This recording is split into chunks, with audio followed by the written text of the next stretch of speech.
Assalamualaikum warahmatullahi wabarakatuh. Alhamdulillahirabbil alamin. Wa bihi nasta'in wa ala umurid dunya waddin. Wassalatu wassalamu ala sayyidina Muhammadin wa ala alihi wa sahbihi ajmain. Amma ba'du. Puja dan puji syukur kita panjatkan kehadirat Allah Subhanahu wa taala. Karena berkat rahmat dan limpahannya, kita bisa bersama-sama kumpul di acara ini dalam keadaan sehat walafiat. Salawat serta salam tak lupa kita haturkan pada junjungan Nabi paling agung, Nabi Muhammad SAW, yang telah menurunkan ajaran Islam kepada umatnya hingga akhir zaman. Ayah bunda, sebelumnya perkenalkan, saya Syafira Mumtazah Ramadhani dari kelas 11 Sosum sebagai pembawa acara pada hari ini. Baik ayah bunda, marilah bersama-sama kita buka acara ini dengan mengucap lafaz basmalah. Selanjutnya, untuk menambah keberkahan pada acara hari ini, marilah bersama-sama kita dengarkan lantunan ayat suci Al-Quran oleh Muhammad Akbar Husaini dari kelas 10 A2. Kepada Akbar, disilakan.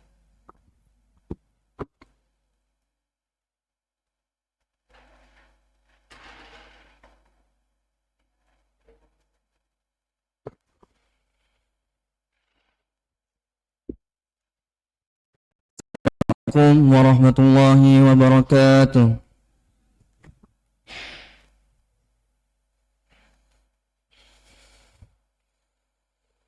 A'udzu billahi minasy syaithanir rajim.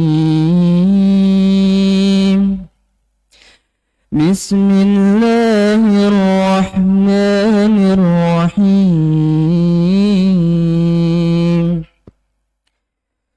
Tabarakalladzi biyadihil mulku wa huwa ala kulli syai'in qadir. Alladzi khalaqal mauta wal hayata liyabluwakum ayyukum ahsanu amala wa huwal azizul ghafur. الذي خلق 7 سماوات طباقا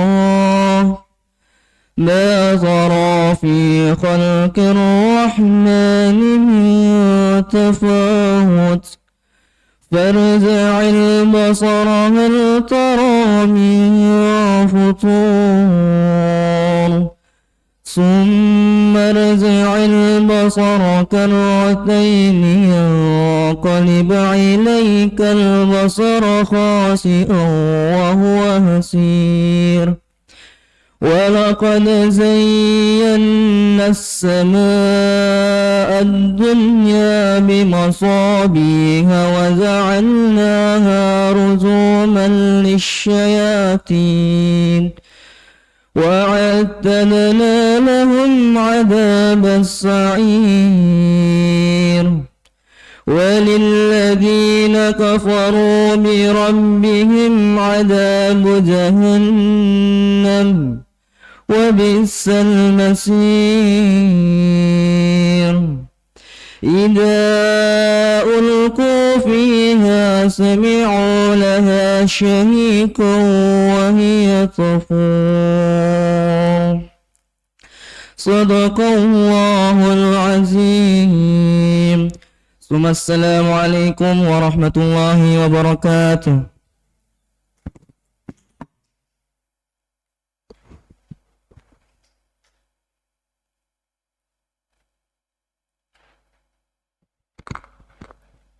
Baik, terima kasih kepada Akbar. Semoga membaca dan mendengarkan sama-sama mendapat pahala dari Allah Subhanahu wa taala. Selanjutnya adalah sambutan yang akan disampaikan oleh Kepala SMA Islam Terpadu Granada, Ustadz Abdul Wahab Syahrani MPD. Kepada beliau disilakan.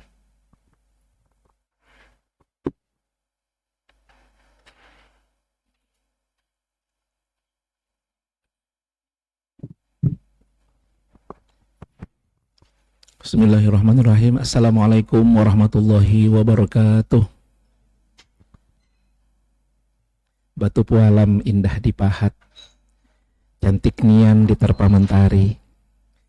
Sepertinya salamnya belum dijawab semangat ya, lemes-lemes ya. Izin ayah bunda saya ulangi sekali lagi. Assalamualaikum warahmatullahi wabarakatuh.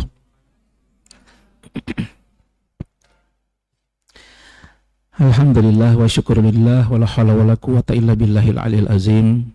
Asyhadu an la ilaha illallah wahdahu la syarikalah wa asyhadu anna Muhammadan abduhu wa rasuluh. Allahumma salli ala sayyidina Muhammad wa ala ali sayyidina Muhammad. Wa qala rabbi israh li sadri wa yassir li amri wa hlul 'uqdatam min lisani yafqahu qawli, amma ba'd. Yang saya hormati dan saya muliakan pemateri kita pada pagi hari ini, Al-Mukarram Al-Ustadz Afif Al-Haq ya, LC, yang kebetulan juga beliau salah satu guru di SMA IT Granada. Jazakallahu Ustadz Afif yang sudah meluangkan waktu. Yang saya hormati Bapak Ibu Ayah Bunda pengurus komite SMA IT Granada, serta Bapak Ibu Dewan Guru, Ustadz-ustadzah sekalian, dan yang tentu saya hormati, saya muliakan dan saya banggakan adalah Bapak Ibu, Ayah Bunda, orang tua, wali, siswa dan siswi SMA IT Granada yang sama-sama berbahagia. Alhamdulillah, tidak bosan-bosannya, tidak henti-hentinya kita panjatkan puji syukur kita kehadirat Allah Subhanahu wa Ta'ala pada pagi yang berbahagia ini. Selain Allah menitipkan iman dan Islam kepada kita semua, Allah juga masih memilih kita berkesempatan menikmati atmosfer bulan Sya'ban, dan mudah-mudahan mungkin tidak sampai 1 minggu lagi kita akan bertemu dengan bulan suci Ramadan sebagai jawaban ya dari Allah Subhanahu wa Ta'ala. Doa-doa yang sudah kita lantunkan, Allahumma barik lana fi Sya'ban wa ballighna Ramadan. Ya Allah, berkahilah kami di bulan Sya'ban dan pertemukan kami dengan bulan suci Ramadan. Bapak Ibu Ayah Bunda yang saya hormati dan saya muliakan, karena pagi hari ini ketua komite kita nggak bisa hadir, mungkin beberapa informasi dan sambutan beliau sekaligus saya cover ya untuk tambahan informasi. Berikutnya saya mengucapkan terima kasih kepada Bapak Ibu Ayah Bunda yang sudah berkenan hadir, meluangkan waktu untuk mengikuti kegiatan rutin kita sebagai bentuk komitmen dan kesungguhan kita terlibat dalam proses pendidikan anak-anak kita. Ya. Karena saya juga merasakan dan menjalani ya, baik sebagai orang tua murid juga di Granada ini, karena saya juga punya anak di sini, juga sebagai guru sekaligus sebagai pimpinan, merasakan begitu kuat ya dinamika proses pendidikan yang kita lakukan. Mungkin Bapak Ibu ada yang di antara putra-putrinya juga berkomunikasi dengan wali kelas, berkomunikasi dengan guru BK ya untuk melakukan coaching. Semua kami lakukan dalam rangka untuk pembinaan. Ya, karena sekolah kita ini sekolah pembinaan, bahkan kita ingin anak-anak kita berhasil sukses ya dengan cara mereka sendiri-sendiri ya. Dan perlu kami sampaikan bahwa hari-hari ini kita dihadapkan dengan informasi ya yang sedemikian rupa ya. Mungkin kalau Bapak Ibu yang rajin buka sosmed, suka buka Newsindo, suka punya buka detik.com ya, itu banyak sekali info-info terbaru yang viral-viral ya, yang kadang-kadang itu juga perlu kita cermati ya, karena ya salah satu manfaat sosmed itu adalah kecepatan informasi yang harus kita respon. Mungkin Bapak Ibu beberapa hari ini ada mendapatkan berita viral atau tagar ya tentang kabur dulu ya. Ada nggak Bapak? Ada ya, kabur dulu. Ini mungkin relate ya, relevan dengan kondisi kita sebagai orang tua dan pendidikan ya. Itu sampai ditanggapi oleh pejabat-pejabat negara gitu. Ya, itu sebuah isu ya yang digulirkan oleh anak-anak generasi muda kita bahwa kalau kita mau sukses, kalau kita mau jadi, itu harus keluar dulu. Jadi kabur dulu itu maksudnya, kalau di Indonesia ini kita nggak akan jadi-jadi gitu, kira-kira bahasanya. Jadi harus keluar dulu. Kenapa? Karena mungkin anak-anak kita itu tidak mendapatkan ruang yang cukup dan ruang yang baik untuk berkembang, tumbuh berkembang dengan baik. Sampai kemudian ada pejabat negara yang menanggapi begini, Bapak Ibu. Beliau mengatakan begini, kamu ngapain keluar? Kamu juga kalau keluar nggak akan, paling kamu jadi masyarakat rendahan gitu. Terus anak-anak milenial ini respon gitu. Mereka mengatakan, mungkin kami tidak memang menjadi orang terkenal, tidak menjadi pejabat di negara-negara itu.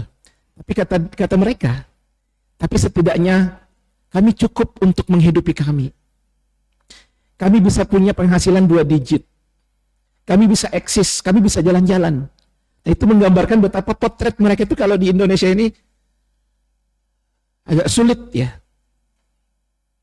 Ya walaupun saya yakin itu case by case ya. Tidak harus juga kita harus respon mentah-mentah, tapi itu fakta bahwa dunia anak-anak kita ya, bukan dunia Bapak Ibu ya. Kalau dunia Bapak Ibu sudah settle insya Allah ya. Sudah pada bekerja, sudah pada eksis ya. Tapi anak-anak kita yang hari-hari ini, apalagi Bapak Ibu mungkin ada kelas 12 ya sekarang ya, itu dihadapkan dengan kondisi dan masa depan yang mungkin mereka harus mencari jati diri, memastikan aku nanti seperti apa begitu. Dan ini harus kita respon dengan baik. Ada lagi berita yang cukup ramai dibicarakan ketika ada pejabat pemerintah kita masuk ke sekolah-sekolah. Sampai saat ini sih belum sampai ke Granada sih. Tapi di dalam berita-berita itu yang mereka sasar adalah sekolah. Apa yang dilakukan selain memastikan program-program makan gratis, makan siang gratis? Ternyata beberapa kondisi, beberapa kejadian di sekolah itu mereka bagi-bagi skincare. Skincare apa? Ya untuk menjaga kulit, menjaga wajah. Itu dibagi skincare.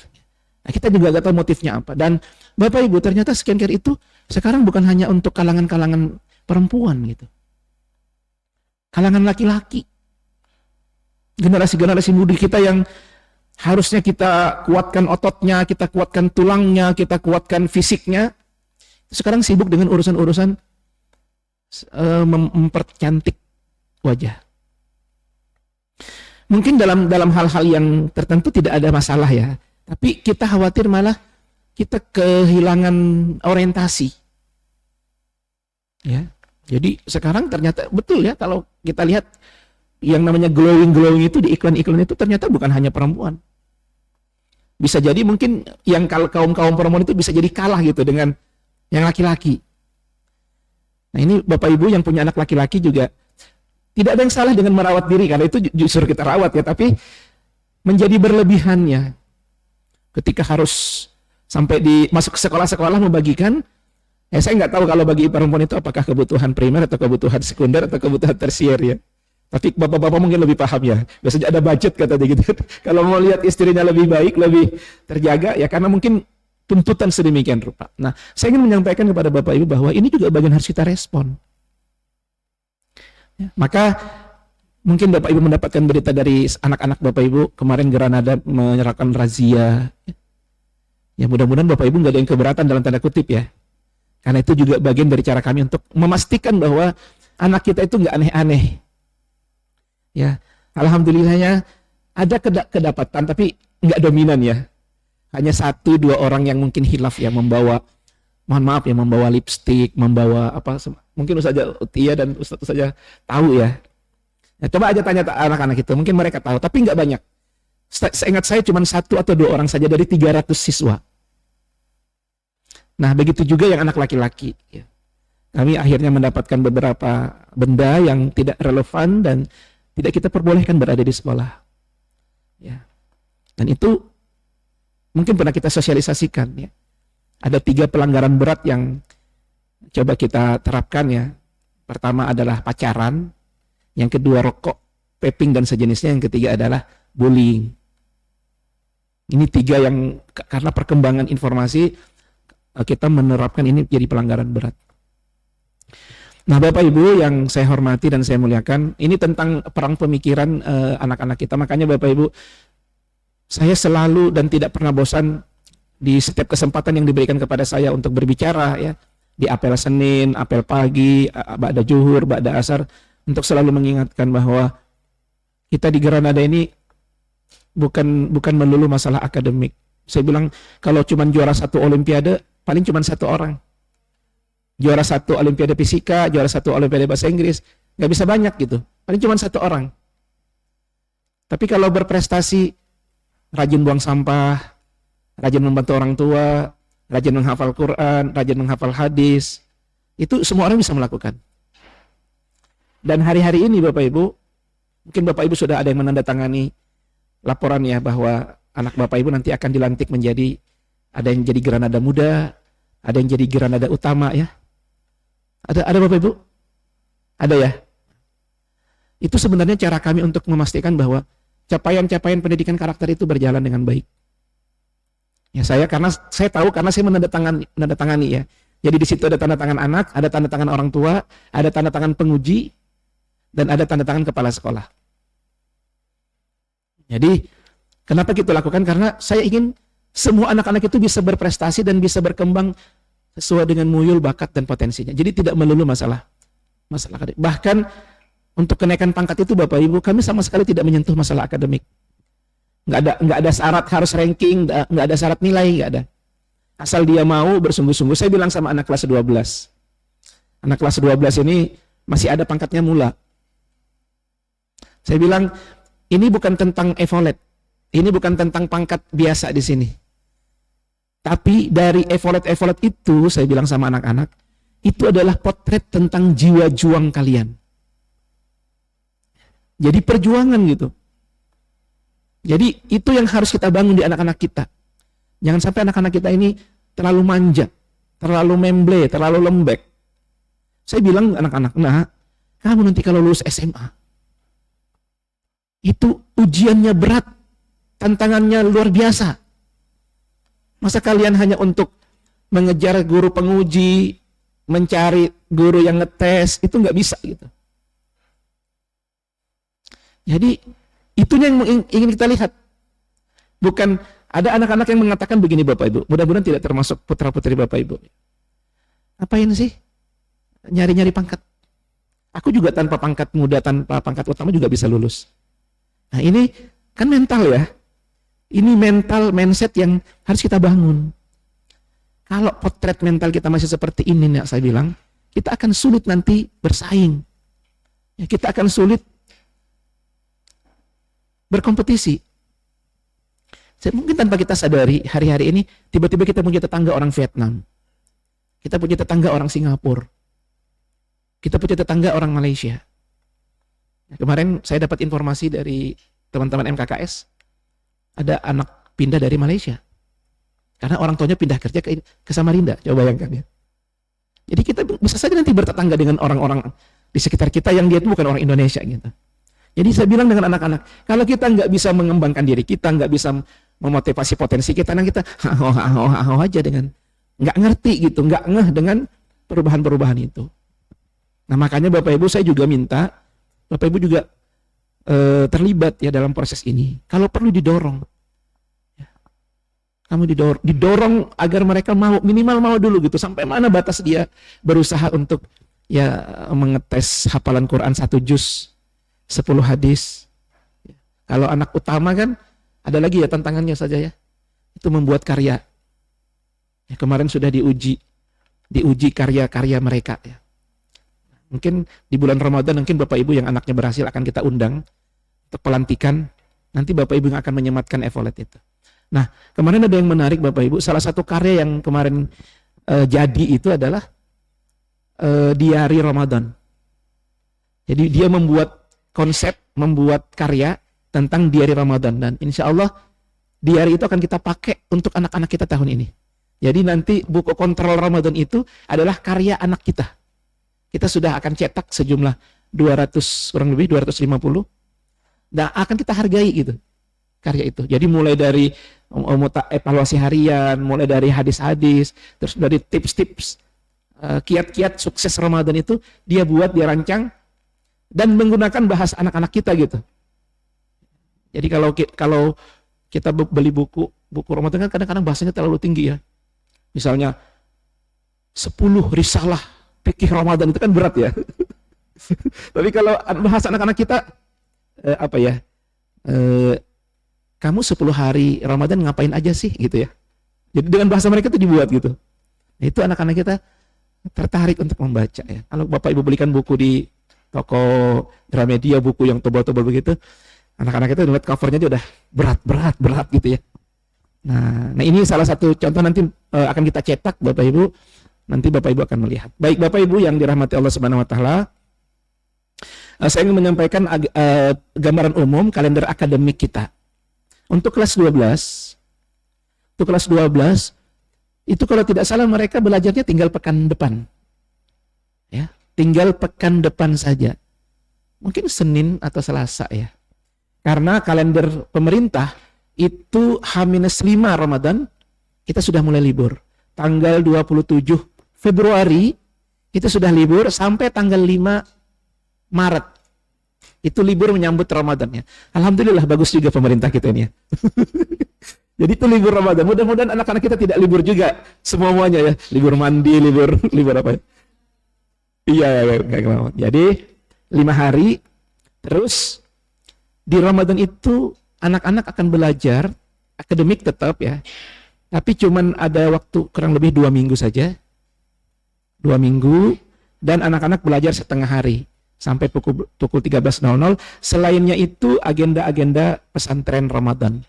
Di situ ada sehari bersama Quran, di situ ada ini ketua panitia ada di sini ya. Di situ nanti ada tarhib, di situ nanti ada kegiatan yang kita kolaborasi dengan P5 ya. Penguatan profil pelajar Pancasila. Itu nanti anak-anak kan kalau nggak salah kelas 10 itu adalah kearifan lokal dan kelas 11 itu temanya adalah kewirausahaan. Nah, untuk kearifan lokal karena ini memang kelas 10 jadi mungkin nanti mereka akan buat produk dan katanya rata-rata makanan. Nah, tapi tidak untuk dijual ya, karena kelas 10 memang hanya kearifan lokal. Tapi kalau kelas 11, karena temanya wirausaha, nah, jadi selain mereka membuat produk, makanan dan minuman, insya Allah nanti itu akan dibeli langsung oleh sekolah ya, sebagai takjil atau makanan berbuka untuk acara pesantren Ramadan atau kegiatan buka. Jadi nanti akan kita data, kita butuh sekitar 250 packs konsumsi untuk hari itu. Nah, kita tantang anak kelas 11. Kamu sanggup nggak menyiapkan takjil sebanyak itu? Kalau mereka sanggupnya berapa? Kalau nggak sanggup, selebihnya nanti sekolah yang cover. Nah, ini juga dalam rangka untuk menyelaraskan. Sampai tanggal 21. Bapak Ibu bisa catat ya. Tanggal 21 Februari Bapak Ibu. Loh, kok lebih cepat daripada Maret. Sampai tanggal 21 Maret ya. Lebih cepat dari pemerintah. Lebih cepat 3 hari kalau nggak salah. Kenapa lebih cepat? Karena setiap tahun memang Granada H-10 sudah libur karena kita menganjurkan semua kita untuk ikut iktikaf. Jadi H-10 tanggal 21 Maret kita sudah libur sampai masuk kembali tanggal 9 April. Jadi lumayan lah ya Bapak Ibu. Jadi kalau mau beli tiket liburan jangan dibentur-benturin. Nanti anaknya, astagfirullah Ustadz, saya sudah beli tiket tanggal 14 baru masuk. Nah ini nanti kasihan anaknya ya. Nah ini saya informasikan lebih awal agar range tiketnya nanti bisa disesuaikan kalau ada yang mudik atau pulang kampung. Itu untuk secara umum kelas 10 dan kelas 11. Untuk kelas 12, di bulan Ramadan ada ujian akhir.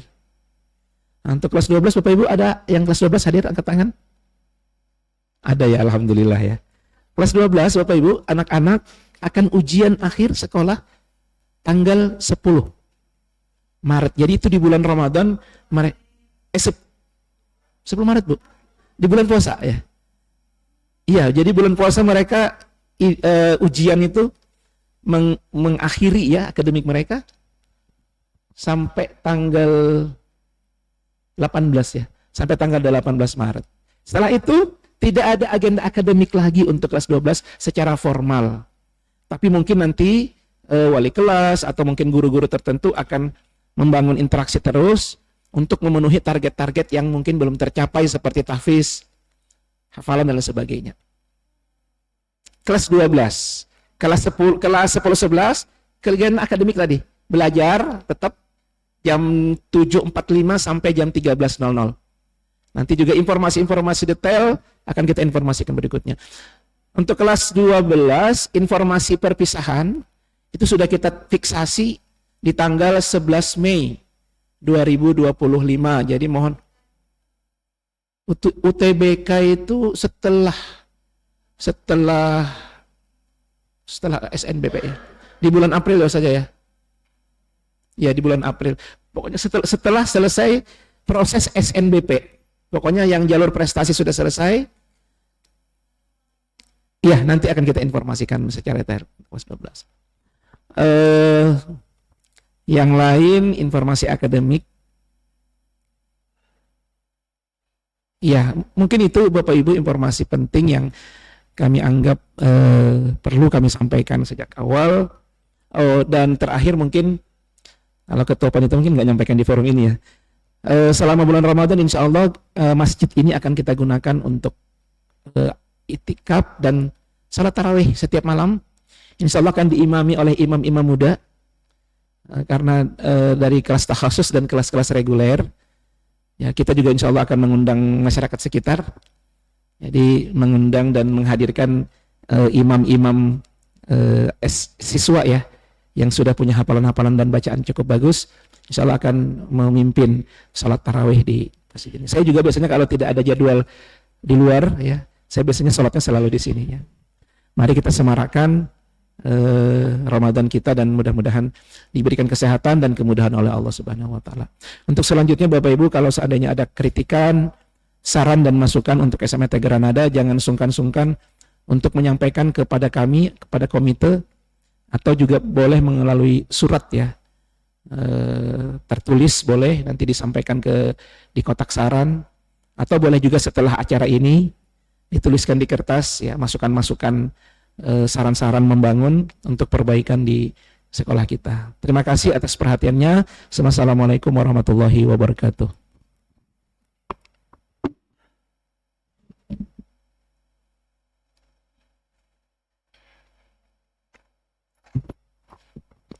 Baik, terima kasih kepada Ustadz Wahab atas sambutannya. Ayah Bunda, selanjutnya adalah penyampaian materi oleh Ustadz Muhammad Afif Al-Haq BA dengan tema Mari Sambut Bulan Ramadan dengan Semangat Beribadah. Kepada Ustadz Afif, disilakan.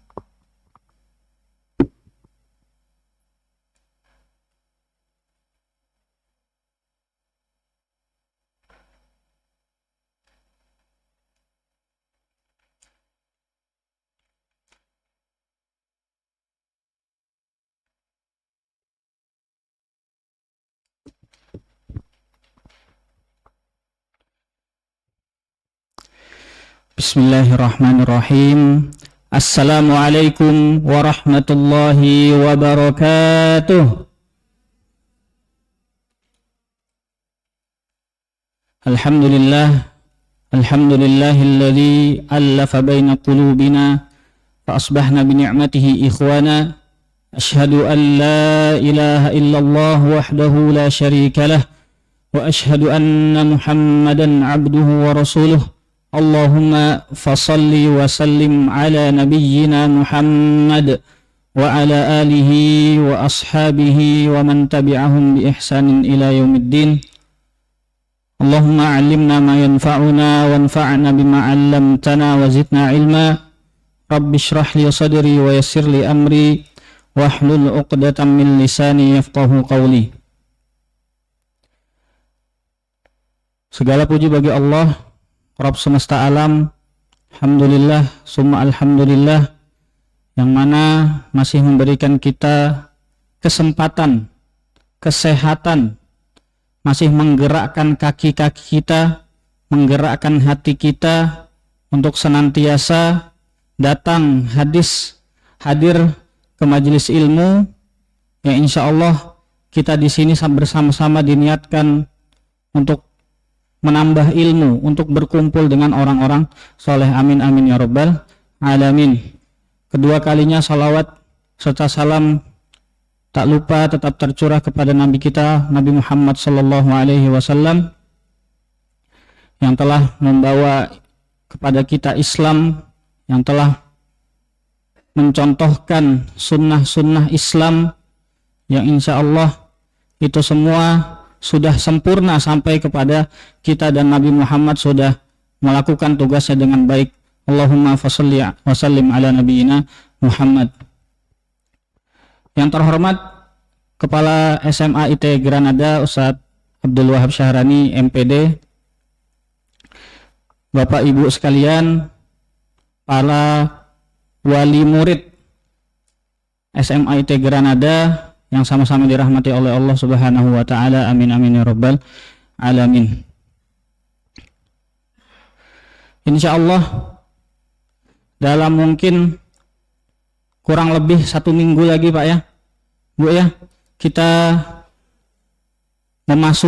melangkahkan kaki kepada bulan yang agung, bulan yang mubarak, bulan yang membawa berkah, yaitu adalah bulan suci Ramadan. Bulan suci Ramadan. Jadi di sini saya tulis Ramadan Karim, the month of blessing. Dia adalah Ramadan, bulan Ramadan itu bulan yang penuh dengan ampunan, blessing, ampunan.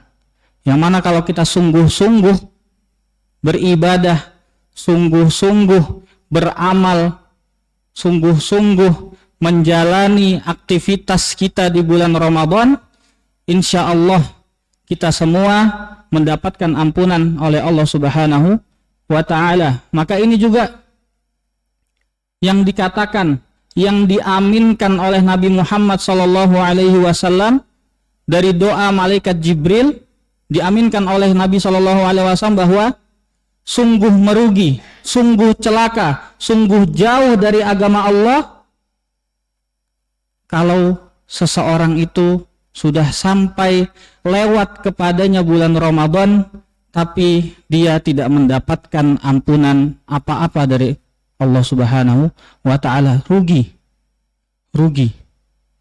Jadi dalam teks hadisnya itu bu'dan, jauh dari rahmat Allah, jauh dari ampunan Allah. Sudah dikasih sama Allah kesempatan masuk ke bulan Ramadan. Ramadan itu seperti bagi kita, bagi orang muslim itu seperti itu sudah kesempatan terakhir, jalan terbesar, jalan termudah untuk kita mendapatkan ampunan Allah Subhanahu wa ta'ala, itu bulan Ramadan. 1 bulan dari 12 bulan yang Allah beri, Allah kasih 1 bulan khusus full, yang di dalamnya 30 hari semuanya full ampunan oleh Allah Subhanahu wa ta'ala. Jadi di hari pertama kita bisa minta ampunan, hari kedua kita bisa minta ampunan, sampai hari terakhir, hari ke-30, sampai sebelum takbiran, itu Allah masih menurunkan ampunannya kepada seluruh manusia bagi yang mau. Maka ketika telah masuk bulan Ramadan, Nabi Shallallahu Alaihi Wasallam memberikan busyra. Busyra itu apa Bapak Ibu? Kabar gembira. Jadi Nabi itu ketika mau masuk atau sudah masuk di bulan Ramadan, Nabi Muhammad memberikan kabar gembira kepada para sahabatnya. Dalam hadis Nabi SAW bersabda, "Atakum syahrun mubarak, atakum syahrun Ramadan, syahrun mubarak."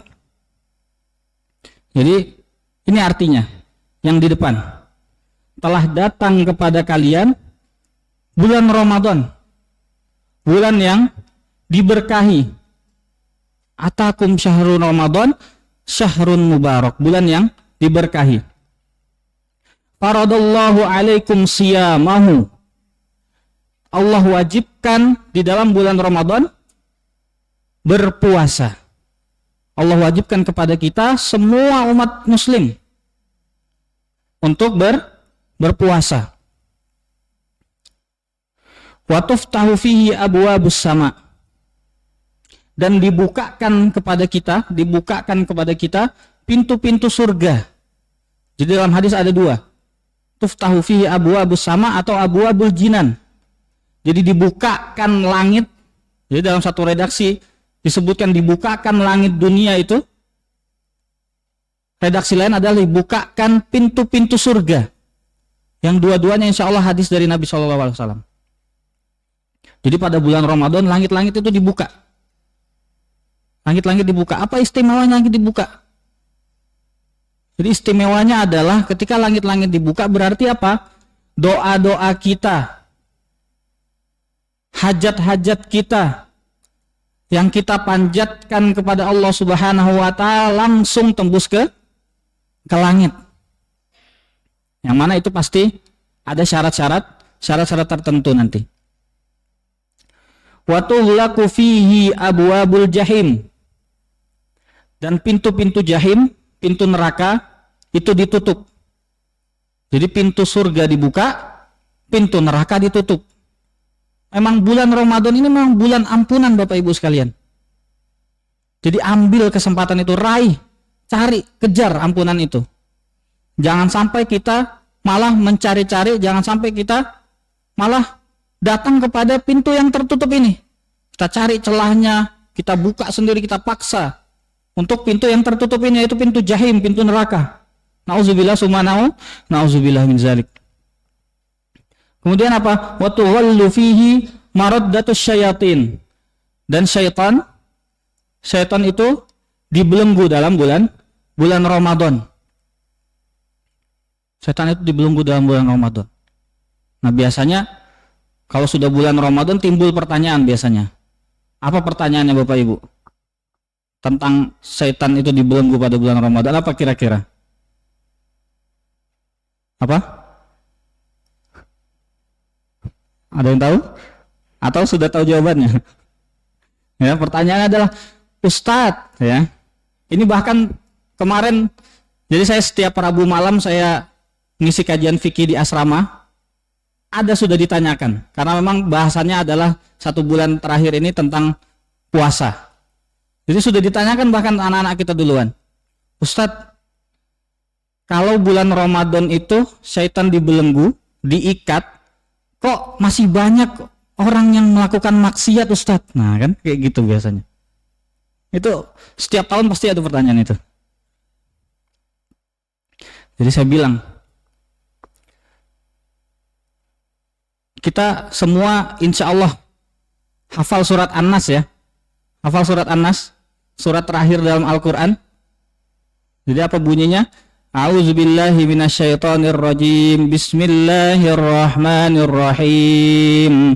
Qul a'udzu birabbin nas, malikin nas, ilahin nas, min syarril waswasil khannas, alladzi yuwaswisu fi sudurin nas, minal jinnati wan nas.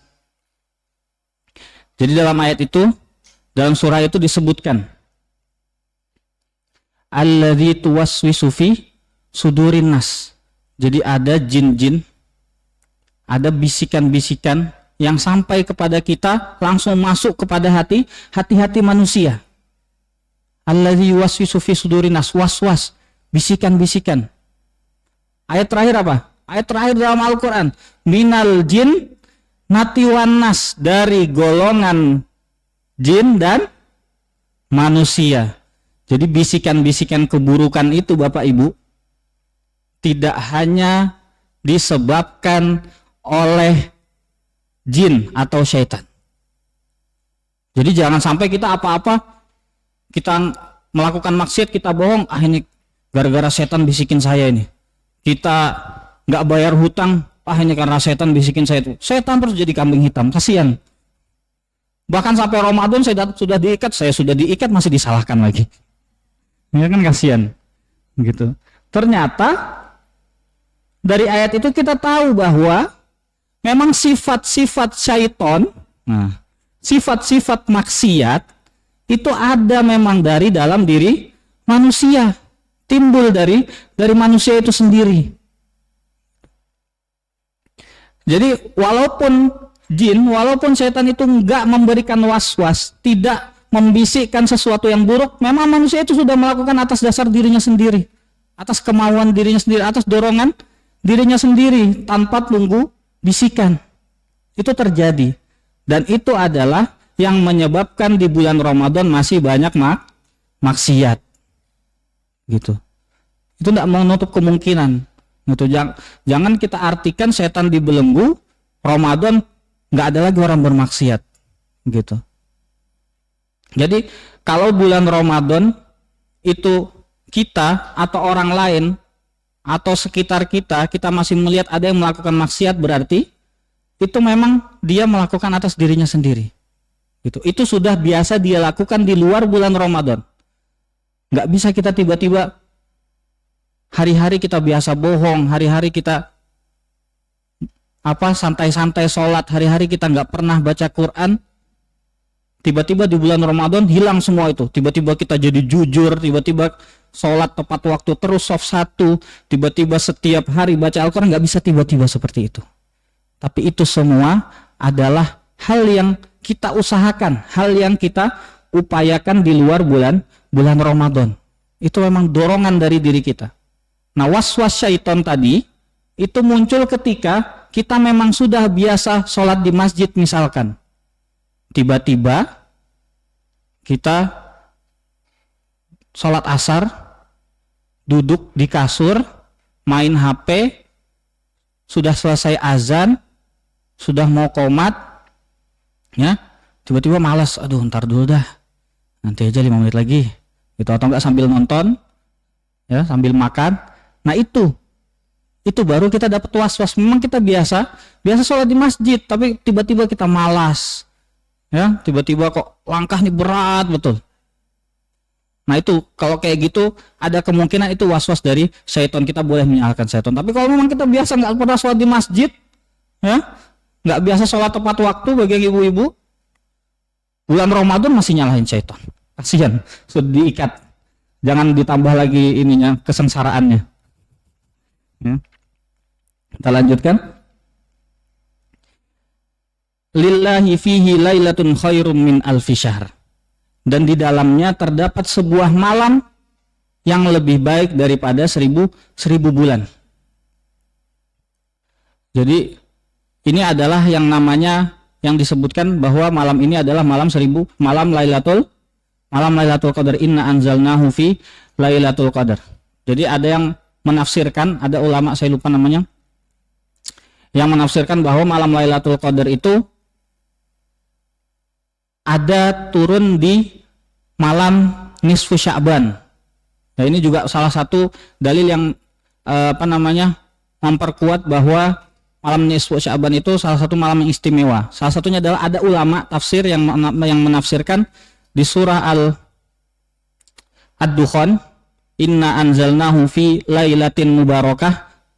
Sungguhnya kami menurunkan Al-Quran itu di malam yang diberkahi. Diartikan di situ adalah malam nisfu Sya'ban. Tapi selain ulama itu mengartikan bahwa Lailatul Qadar itu ada di bulan Ramadan. Karena apa? Disebutkan nanti di ayat syahrul Ramadan allazi unzila fihil Quran. Jadi Allah itu menurunkan bulan Ramadan menurunkan Al-Quran dalam bulan Ramadan. Jadi ini salah satu busyra juga kepada kita bahwa di bulan Ramadan itu Allah menurunkan satu malam yang ini enggak ada di bulan-bulan lain, dan ini sudah bisa dipastikan di bulan Ramadan. Yang belum bisa dipastikan adalah kapannya, malam keberapanya. Karena banyak hadisnya. Ada satu hadis yang bilang carilah di malam-malam ganjil. Ada satu hadis yang bilang kalau mau iktikaf, ada sahabat yang bertanya, ya Rasulullah, kapan saya beriktikaf di masjidmu? Rasulullah jawab, tunggu sampai malam 23. Ada salah satu hadis juga yang seperti itu. Bahkan ulama fikih Ada yang mengartikan malam ganjil itu tidak hanya di 10 hari terakhir, bahkan bisa jadi di 10 hari pertama atau 10 hari kedua, bahkan 10 hari terakhir. Gitu. Jadi bisa di mana saja. Terserah Allah. Yang mana ini menjadi rahasia Allah. Untuk apa? Hikmahnya adalah untuk kita semangat setiap harinya, semangat setiap malamnya. Itu. Makanya kita nggak dikasih tahu, sama kayak kematian, sama kayak hari kiamat. Itu termasuk rahasia Allah. Biar kita setiap hari semangat. Kalau kita dikasih tahu hari kiamat kapan kan, ya sudah kebayang ya. Jadi, disebutkan bahwa hari kiamat itu kemungkinan terbesarnya di hari Jumat. Nah, kalau disebutkan hari kiamat itu di hari Jumat depan, nah, gimana tuh nanti? Hari Kamisnya semua masjid penuh, full ya. Nggak ada lagi orang maksiat di hari Kamis. Itu karena hari Jumat hari kiamat. Itu adalah yang terjadi ketika Allah kasih tahu kalau hari kiamat itu terjadi. Dan ini juga salah satu hikmah di malam Lailatul Qadar. Allah tidak memberitahukan kapan pastinya malam Lailatul Qadar. Yang terakhir adalah man hurima khairaha faqad hurim. Man hurima khairaha faqad hurim. Ini adalah ancaman dari Nabi SAW. Jadi sebelumnya sudah busyra, kabar gembira. Terakhir adalah ancaman, barang siapa yang terhalangi. Di dalam redaksi Arabnya adalah man hurimah, barang siapa yang diharamkan. Jadi Allah, bukan kita, bukan orangnya itu terhalang, tapi dihalangi, diharamkan sama Allah. Diharamkan. Man hurima khairaha, barang siapa yang diharamkan kebaikan Ramadan itu, faqad hurim, maka sesungguhnya dia telah diharamkan dari semua busyra di atas. Jadi ada golongan manusia ketika bulan Ramadan yang tadi celaka. Ketika bulan Ramadan celaka, dia masuk bulan Ramadan yang lain senang, bahkan kita di mana-mana diadakan tarhib sana, tarhib sini. Tapi ada orang yang sudah meninggalkan Ramadan itu dia celaka. Karena dia apa? Diharamkan dari kebaikan Ramadan yang tadi disebutkan Nabi Shallallahu Alaihi Wasallam. Lanjut.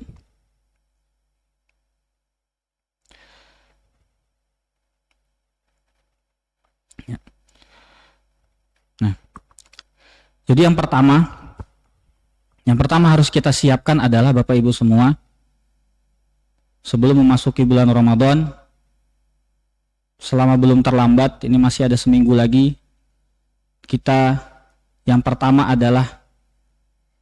kali adalah kita bertaubat nasuha kepada Allah Subhanahu wa taala. Kita meminta ampun.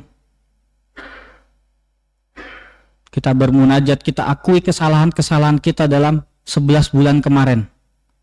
Dosa-dosa kita ingat lagi. Kapan kita lupa sama Allah? Kalau kita nggak sholat itu kan kita lupa sama Allah. Kalau kita berbohong itu kita lupa sama Allah.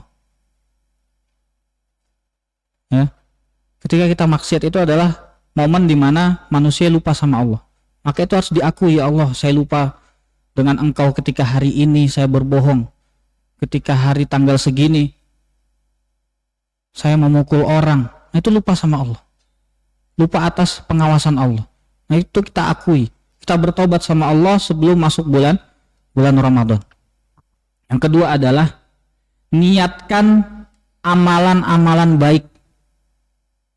Dan jangan hanya diniatkan, tapi berazam, berkeinginan untuk melakukan niat itu.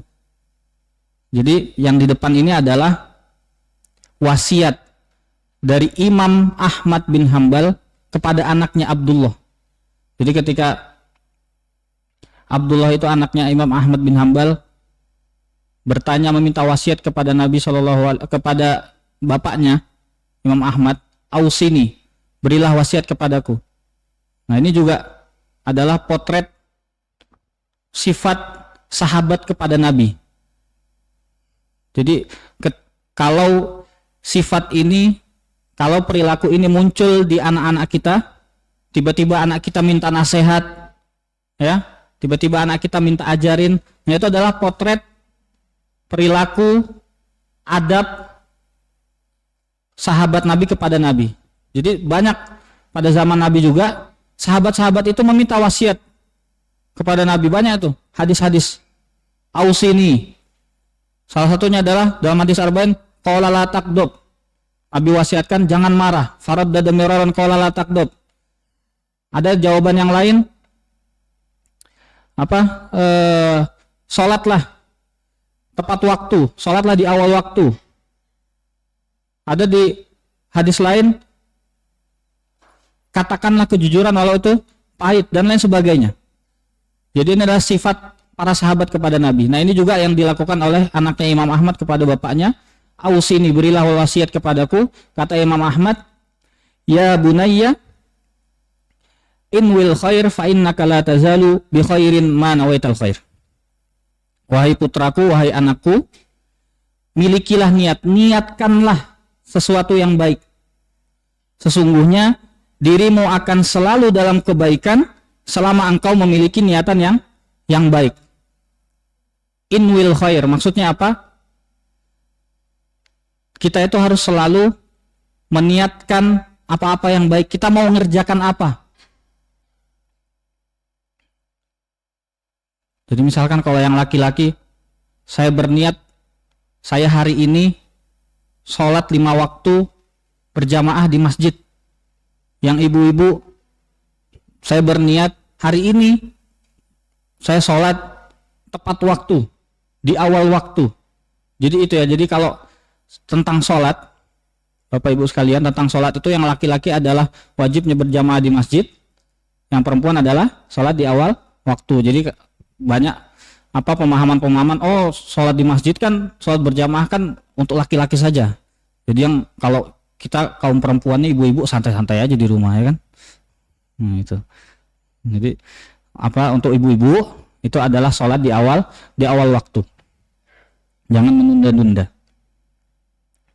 In will khair. Niatkanlah amalan baik. Yang mana itu kita niat, kita bersungguh-sungguh untuk mengerjakan itu.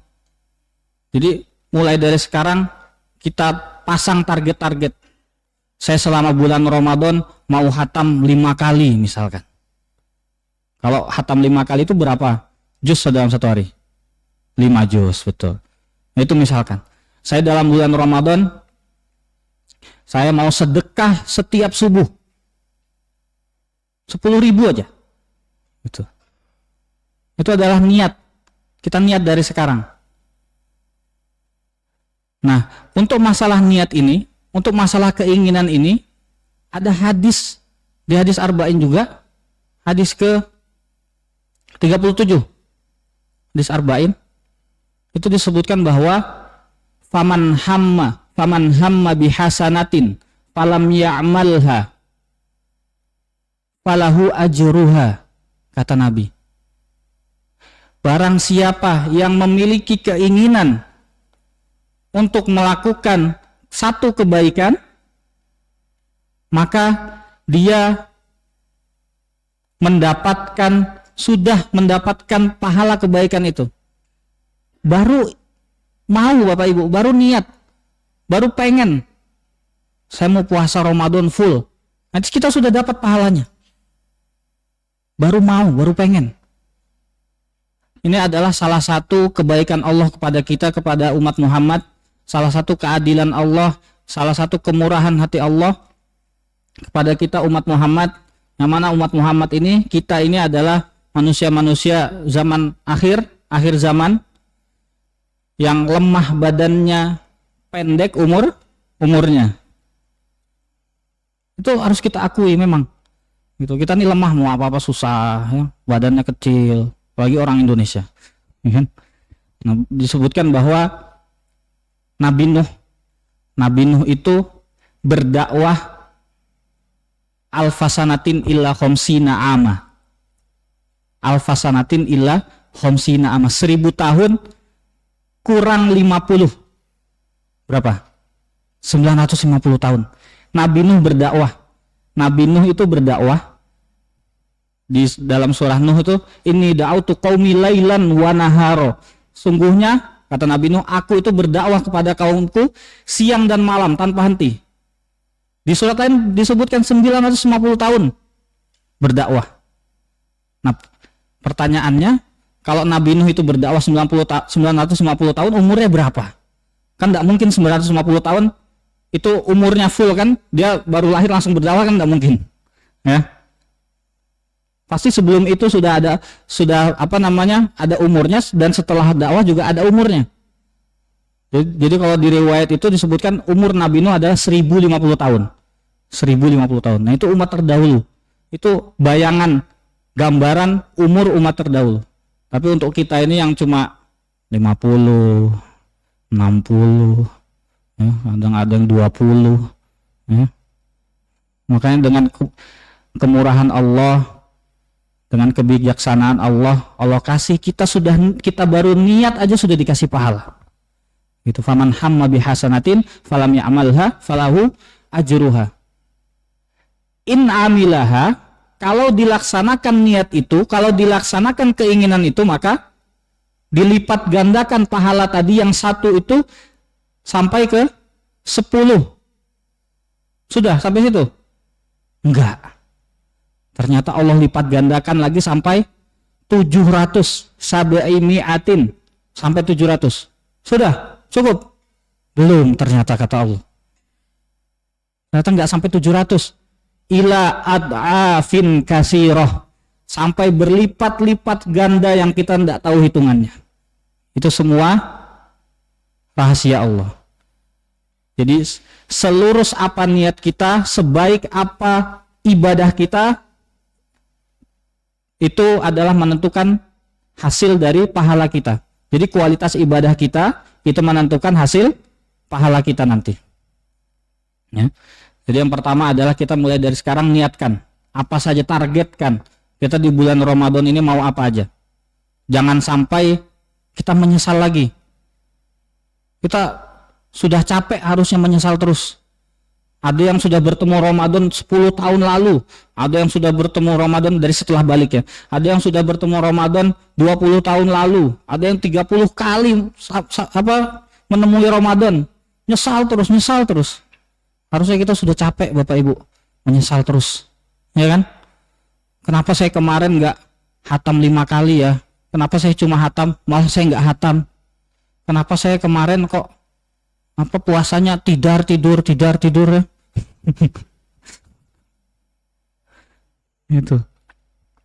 Kenapa kok saya kemarin habis waktu di kerjaan, saya nggak nyempatkan baca Quran? Kenapa kok saya kemarin nggak iktikaf? Harusnya kita sudah capek dengan penyesalan itu, sudah berkali-kali kita, berpuluh-puluh kali kita bertemu Ramadan. Makanya kita buat target-target biar kita ingat terus. Biar kita ingat, kita buat target, kita mau ngapain di bulan Ramadan. Ya. Lanjut. Nah, kita masuk kepada ibadah-ibadah di bulan Ramadan. Ibadah-ibadah di bulan Ramadan, ibadah inti pada bulan Ramadan. Yang pasti yang pertama adalah puasa. Jadi disebutkan juga tadi, qad faradallahu alaikum siyamahu, diwajibkan kepada kalian, kepada kita umat muslim dalam bulan Ramadan berpuasa. Ini ibadah paling wajib di bulan Ramadan. Jadi jangan sampai ibadah yang utama, ibadah yang inti, yang paling wajib ditinggalkan, malah yang sunnah-sunnah kita ambil. Itikaf tapi nggak puasa, ya. Sahur tapi nggak puasa. Ada juga dia bersusah payah untuk amalan sunnah tapi nggak meninggalkan yang wajib. Itu biasanya kalau di bulan Ramadan biasanya adalah terjadi di mana? Salat tarawih bukan? Terjadi di sahur. Bangun sahur tapi nggak sholat subuh. Ya, itu banyak terjadi. Jadi sahurnya bangun jam 3 atau begadang memang. Begadang, masak atau apa gitu, main game, sahur. Biasanya semakin dekat subuh tuh makin ngantuk. 4:30 azannya jam 5, ketiduran sudah. Aduh, Jadi ibadah sunnahnya yang sahurnya dikejar, tapi malah sholat subuhnya ditinggalkan. Nah ini adalah pola pikir yang salah. Jadi kita utamakan dulu sholat wajib. Jadi seperti sholat sunnah subuh, tahu sholat sunnah subuh Bapak Ibu? Tahu keistimewaannya? Tahu keutamaannya? Rakaatul fajri khairun minad dunya wa ma fiha. 2 rakaat subuh itu lebih baik daripada dunia dan seisinya. Allah kasih tahu itu maksudnya apa? Maksudnya bukan kita usahakan sholat qobliyah subuh, tapi nggak sholat subuh, bukan. Karena kita sudah dapat dunia seisinya, ya sudah. Bukan. Allah kasih tahu itu maksudnya adalah kalau sholat sunnah subuh saja sudah seperti dunia dan seisinya, apalagi sholat subuhnya. Gitu pola pikirnya Bapak Ibu. Jadi Allah itu, yang Allah tidak kasih tahu pahalanya, itu berarti lebih besar daripada yang Allah kasih tahu. Karena kan pengetahuan manusia ini terbatas, gitu. Makanya tadi sudah disebutkan 700 sampai ke lipatan-lipatan selanjutnya. Saking mungkin nggak ada bilangannya di dunia manusia itu. Nah ini juga pahala puasa. Ini juga yang terjadi pada puasa. Tilawah Al-Quran disebutkan pahalanya. 1 huruf berapa? 10. Sedekah disebutkan pahalanya. Sedekah itu sama dengan berapa? 10 sampai 700 sama. Apalagi? Tadi sholat sunnah juga disebutkan pahalanya. Beda sama puasa. Illas saum, kata Allah. Dalam hadis itu disebutkan illas saum. Fa innahu li wa ana ajzi bihi. Puasa itu amalan ibadah puasa, pahala ibadah puasa itu, kata Allah, fa innahu li, untukku. Semua amalan yang dikerjakan oleh manusia, semua untuk manusia, kembali untuk manusia. Itu untuk kesejahteraan manusia sendiri. Terserah mau ibadah apa enggak. Illa shaum, kata Allah, kecuali puasa. Wa ana ajzi bihi. Dan aku yang langsung akan kasih ganjarannya. Aku yang akan langsung kasih pahala. Enggak dikasih tahu sama Allah berapa bilangannya, enggak. Nah, yang tidak Allah kasih tahu itu berarti lebih besar, lebih banyak daripada yang Allah kasih tahu. Gitu. Karena mungkin dalam bilangan manusia itu enggak bisa ditakar dalam bilangan manusia. Itu pahala puasa. Kalau kita sungguh-sungguh. Maka dalam ibadah wajib ini, ibadah puasa Ramadan, kita harus sungguh-sungguh. Kita maksimalkan. Rukun puasa itu Bapak Ibu, rukun puasa itu paling sedikit berapa? Ada yang tahu rukun puasa? Kalau rukun sholat banyak, rukun haji banyak, rukun puasa itu paling sedikit, cuma 2. Rukun puasa itu cuma 2. Yang pertama, niat, itu pasti. Semua ibadah itu rukun pertama niat. Yang kedua, menahan dari yang membatalkan. Sudah itu aja. Rukun puasa. Cuma 2. Gampang? Gampang? Belum tentu ya. Ya, puasa ini adalah digampangkan oleh Allah untuk orang yang sudah biasa berpuasa. Gitu. Jadi kalau dia di luar bulan Ramadan sudah biasa puasa sunnah Senin Kamis, Ayyamul Bid dan lain sebagainya, di bulan Ramadan itu enggak mengurangi aktivitasnya sama sekali. Enggak mengurangi aktivitas, malah semakin semangat karena pahalanya semakin besar, gitu. Itu puasa. Lanjut. Nah, kemudian adalah yang tidak bisa dipisahkan dengan bulan Ramadan adalah tilawah Al-Qur'an. Dan ini harus minimal sekali menghatamkan Al-Qur'an. Mau itu yang lancar bacanya, mau yang masih terbata-bata, harus kita targetkan minimal 1 kali kita hatamkan Al-Quran. Dengan banyaknya pahala tilawah Al-Quran di bulan Ramadan yang kita tahu itu berlipat-lipat, berpuluh-puluh, beribu-ribu, berjuta-juta pahala. Nah ini di bulan Ramadan lebih-lebih lagi. Dan ini tidak bisa dipisahkan dengan bulan Ramadan. Al-Quran itu nggak bisa dipisahkan dengan bulan Ramadan. Dengan ayat Al-Baqarah 185 itu, Syahrul Ramadan alladzi unzila fihil Quran. Bulan Ramadan itu bulan diturunkan Al-Quran. Maka bulan Ramadan itu nggak bisa dipisahkan dengan Al-Quran. Maka tiba-tiba kita bisa melihat fenomena yang cuma ada terjadi di bulan Ramadan. Orang yang nggak pernah baca Quran tiba-tiba buka Quran. Orang yang nggak punya Quran tiba-tiba beli Al-Quran. Itu cuma terjadi di bulan Ramadan. Gitu. Itu ajaibnya bulan Ramadan. Karena memang bulan Ramadan itu syahrul Quran, bulannya Al-Quran. Syahrul Ramadan alladzi unzila fi'il Quran hudal linnasi wa bayyinatin minal huda wal furqan. Yang mana Al-Quran adalah hidayah. Al-Quran itu petunjuk. Al-Quran itu guide kita, pedoman. Gitu. Maka di bulan Ramadan itu kita tambah. Yang memang biasa di luar bulan Ramadan sudah tilawah, Masya Allah, dalam satu bulan sudah bisa sekali. Jadi dalam satu hari, setiap hari itu 1 juz, ditambah lagi. Yang di luar bulan Ramadan mungkin setengah juz, dinaikkan jadi 1 juz. Yang di luar bulan Ramadan 1 halaman, dinaikkan juga 1 juz. Karena kalau nggak 1 juz, nggak hatam ya. Gitu. Harus diusahakan. 1 juz itu minimal 1 hari. Kenapa? Kenapa 1 juz minimal? Karena kita baca 1 juz pun belum tentu hatam, Bu. Ya kan? Kita baca 1 juz sehari itu belum tentu hatam. Karena kita nggak tahu bulan Ramadan 29 atau 30. Itu belum bisa kita pastikan dari sekarang. Nah, kalau kita setiap baca Al-Quran itu kita paskan sore, ya. Jadi selesai 1 juz itu sore, mendekati buka. Nah, itu ada kemungkinan dia nggak hatam dalam bulan Ramadan. Karena di hari terakhir, hari 29, tiba-tiba malamnya itu sudah takbiran, ya sudah, dia baru sampai juz 29. Malam itu sudah bulan Ramadan, sudah bukan bulan Ramadan, Bu. Iya, masuk maghrib itu sudah ganti bulan sudah.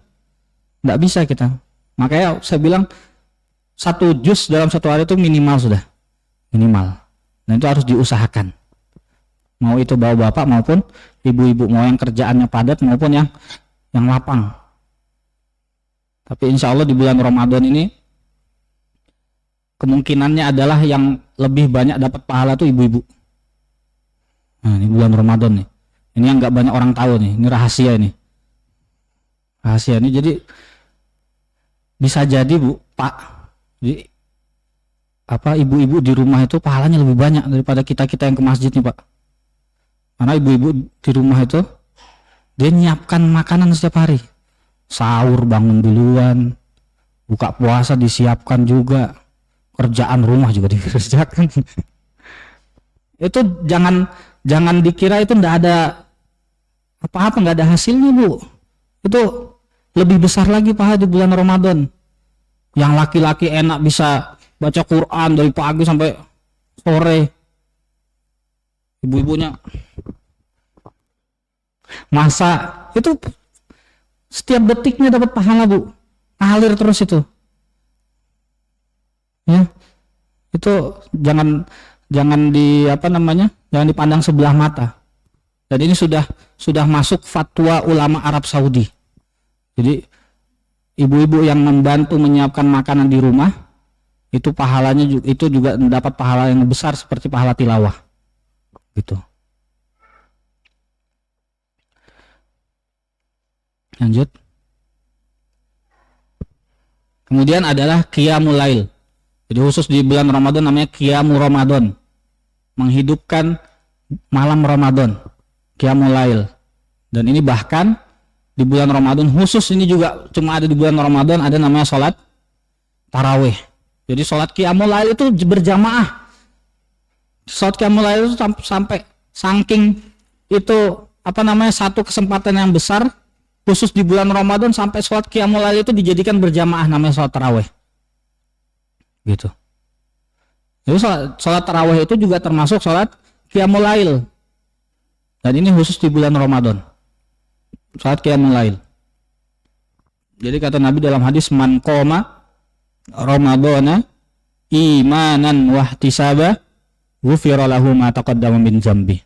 Jadi selain Man shoma Ramadhana imanan wahtisaba, barang siapa yang berpuasa imanan wahtisaba, dengan penuh keimanan dan penuh pengharapan, ghufira lahu ma taqaddama min dzambi, dihapuskan, diampunkan oleh Allah pahala-pahala dosa yang telah lalu. Jadi siangnya kita berpuasa itu bisa dapat ampunan, malamnya juga. Man qoma Ramadhana imanan wahtisaba ghufira lahu ma taqaddama min dzambi.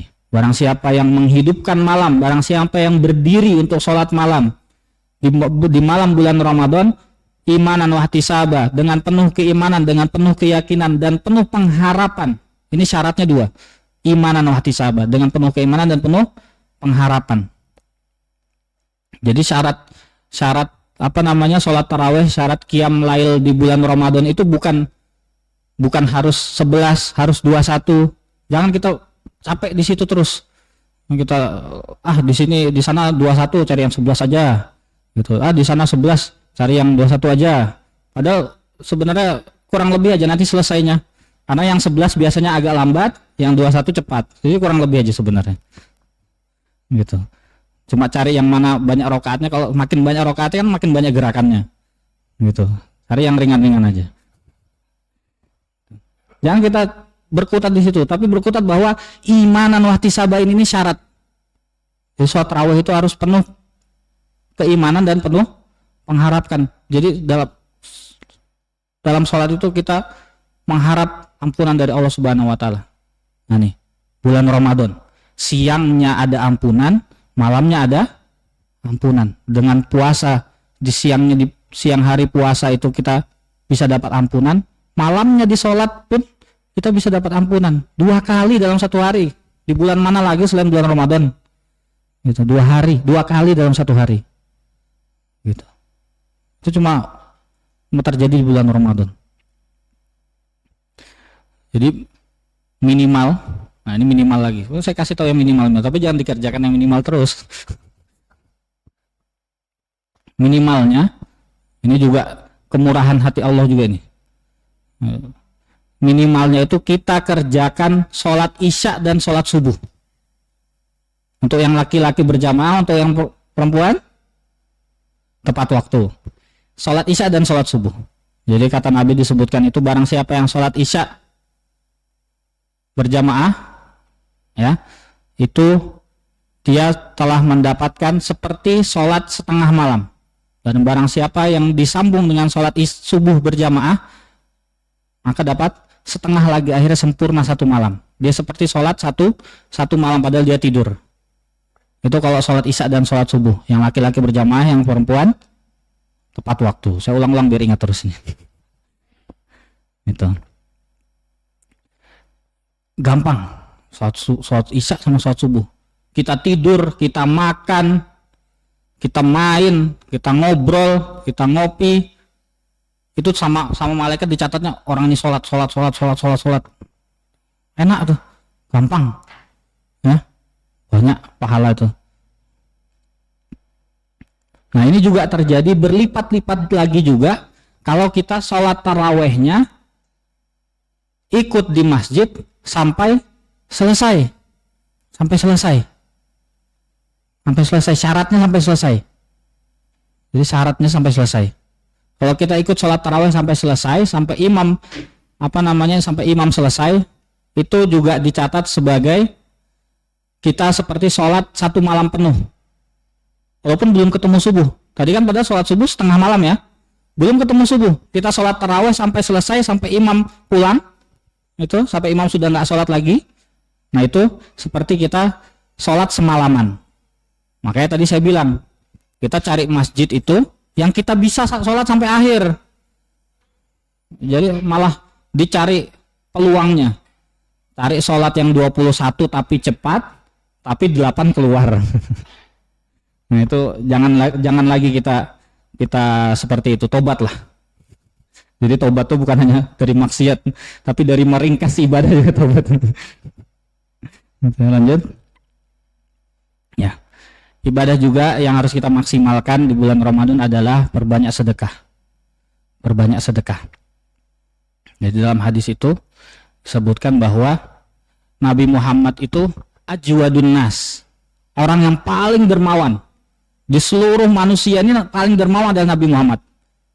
Nabi itu ajwadun nas. Wa ajwadu ma yakunu fi Ramadan. Dan lebih dermawan lagi, jadi sudah paling dermawan, sudah Nabi ini sudah nomor 1, ranking 1 dalam masalah kedermawanan. Ternyata di ranking 1 Nabi itu masih mau lagi, masih juara umum nih.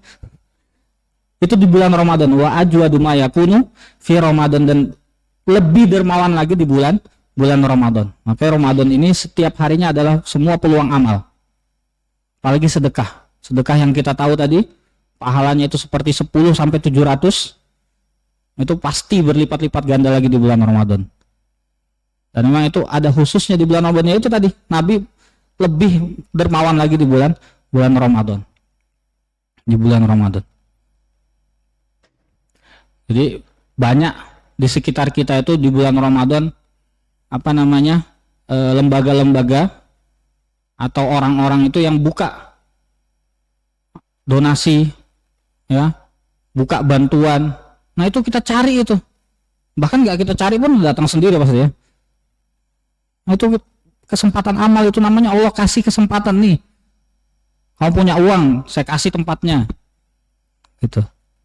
Itu hidayah namanya taufik dari Allah, yang mungkin kita nggak tahu tuh tanda-tanda itu, kita nggak sadar, padahal Allah yang kasih pada kita biar kita beramal.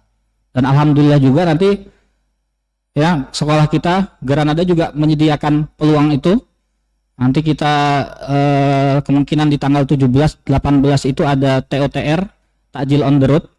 Kita akan membagikan 1000 paket takjil. Jadi targetnya 1000. Dengan satu packnya itu 10.000. Jadi kebutuhan dana berapa? 10 juta, betul. Jadi kebutuhan dana 10 juta. Ini peluang amal. Nah ini adalah nanti dikoordinir, dikerjakan, dilaksanakan oleh anak-anak kita, BES SMA IT Granada, dengan diawasi dengan guru-guru pendamping. Jadi sekalian kita memberikan peluang amal untuk semua wali murid, semua masyarakat. Kita juga memberikan pelajaran kepada anak-anak kita bahwa bulan Ramadan itu bulan berbagi. Jadi mereka nanti yang bagikan, mereka yang beli, mereka yang bagikan juga nanti di jalan-jalan. Nanti kita ajarkan anak-anak kita seperti itu. Jadi bulan Ramadan adalah bulan berbagi. Lanjut. Yang terakhir yang menjadi penting, kita sudah tadi sudah ibadah yang mengerjakan puasa, mengerjakan tilawah, mengerjakan qiyamul lail, salat, mengerjakan sedekah. Yang terakhir adalah menahan, menjaga lisan. Kata Nabi dalam hadisnya juga, di hadis arba'in, semua, memang hadis arba'in itu penting. Maka anak-anak kita kalau mau naik pangkat tadi disinggung, itu menghafalkan hadis arba'in. Jadi minimal 10, kalau pangkat utama minimal 15. Gitu, hadis arba'in. Memang hadis arba'in ini hadis-hadis inti dikumpulkan dalam satu buku. Kata Nabi, kuffa 'alaika hada. Jagalah ini, lisan. Jagalah lisan. Jadi jaga lisan itu bukan hanya di bulan Ramadan. Tapi lebih-lebih lagi pada bulan Ramadan. Siangnya ataupun malamnya. Nah, ini pola pikir juga nih. Kita harus luruskan. Siangnya ataupun malamnya. Jangan sampai kita jaga lisan cuma di siang hari pas puasa. Karena hadis ini, man lam yada' qaula zur wal amala bihi falaisa lillahi hajatan fi an yada'a ta'amahu wa syarabah. Barang siapa yang tidak bisa meninggalkan qaula zur itu bohong, kalimat-kalimat yang enggak ada artinya, yang enggak bermanfaat, qaula zur, maka puasanya itu enggak berarti sama Allah. Enggak dipandang. Tadi kan Allah bilang, puasa itu untukku. Ya, khusus puasa itu, ibadah puasa itu untukku. Makanya diseleksi juga. Mana yang baik-baik, kita serahkan yang baik sama Allah. Nah, orang-orang yang menyerahkan puasanya dengan apa bolong-bolong, ada bohongnya pas lagi puasa, ada gibahnya pas lagi puasa, ya, ada mencelaknya pas lagi puasa, ngejek orang, fitnah orang, caci orang, maki orang, lengkap semua tuh pas puasa. Itu nanti puasanya ada bolong-bolongnya, nanti pahalanya nggak lengkap. Nah, orang-orang yang seperti ini yang masih bohong pas puasa, itu tuh ini disebutkan dalam hadis, alaisa lillahi hajatan, nggak ada artinya, nggak mau Allah nerima, itu percuma. Makanya puasa itu artinya bukan menahan makan dan minum, bukan, tapi menahan dari semua hal-hal yang membatalkan puasa. Menahan dari semua hal-hal yang membatalkan puasa. Kalau zohirnya memang yang membatalkan puasa ya makan, minum, ya, berhubungan dan lain-lain, nah itu memang membatalkan puasa, ibadahnya batal. Tapi ada yang secara batin pahalanya hilang, pahalanya batal, cuma capek makan dan capek lapar haus saja, tapi pahalanya nggak dapat. Nah ini orang yang nggak bisa menjaga lisannya di bulan Ramadan, lagi puasa ya masih ngomongin orang, gitu ya. Jadi kata Nabi itu, barang siapa yang sedang berpuasa kemudian dicaci atau dijelek-jelekan atau diajak berantem, auqatalahu, dalam redaksinya tuh auqatalahu, atau diajak perang. Nah, kalau di redaksi itu gitu, atau diajak perang.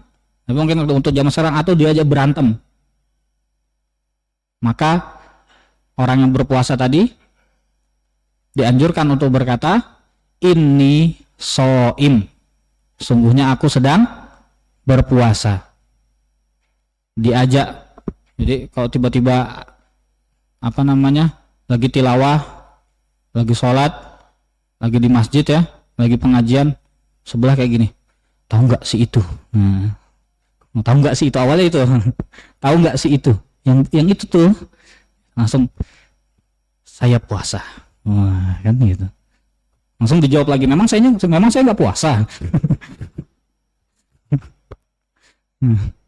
Gitu, saya puasa. Nah, maksudnya adalah kalau puasa tuh nggak boleh kayak gitu, ditahan, ya, ditahan, bukan dikurangi, dihilangkan, siangnya maupun malamnya. Kenapa siangnya maupun malamnya? Karena siang dan malamnya itu tadi ada ampunan Allah. Itu jangan sampai siangnya diampuni, malamnya itu hunting dosa. Jadi sudah ditahan siang, tar dulu lah, saya masih puasa. Jadi ada komanya tuh, saya puasa. Kita tunggu pas buka. Jangan dikasih koma, sudah titik aja. Kalau mau berantem nanti, kalau mau gibah nanti, jangan. Sudah ditutup pintu itu, jangan dikasih koma lagi. Itu saya berpuasa, saya nggak mau. Itu bulan Ramadan. Nah itu dilatih dari sekarang. Ditahan aja. Biarkan dia aja yang tahu, nanti tahu sendiri. Ya kalau sudah diumumkan. Gitu. Ya lanjut. Nah ini sudah penutupannya. Jadi bulan Ramadan itu adalah bulan yang penuh dengan ampunan. Bulan Ramadan itu penuh dengan ampunan. Diawali dengan bismillah, menyambut bulan Ramadan penuh berkah. Mari tingkatkan iman dan takwa, semoga diampuni segala dosa. Amin amin ya rabbal alamin. Marhaban ya Ramadan, selamat datang bulan Ramadan. Mudah-mudahan kita semua senang dengan kedatangan bulan Ramadan. Mudah-mudahan kita semua dengan kesenangan kita, dengan kedatangan, dengan kita sambut bulan Ramadan ini, kita bisa memaksimalkan Ramadan kita, ya, kita bisa beribadah dengan optimal, kita bisa menjaga lisan-lisan kita, ya, kita tanpa dikurangi sedikit pun, tanpa penyesalan sedikit pun. Mungkin ini saja yang bisa saya sampaikan. Hadanallahu wa iyyakum ajmain. Wassalamualaikum warahmatullahi wabarakatuh.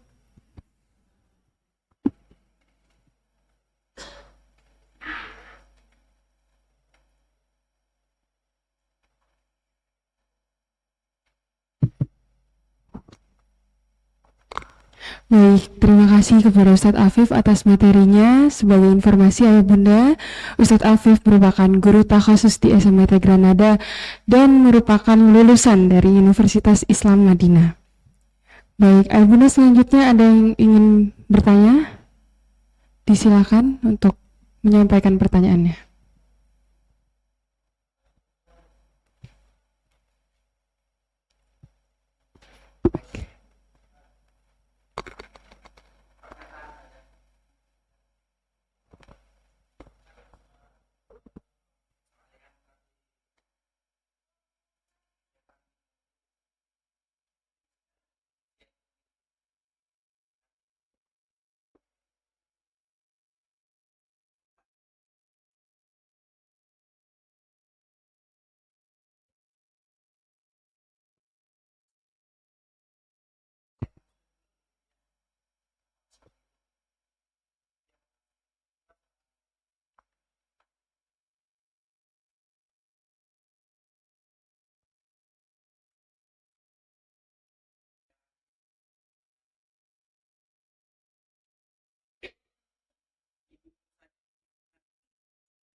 Baik, terima kasih pertanyaannya. Saya jawab satu persatu.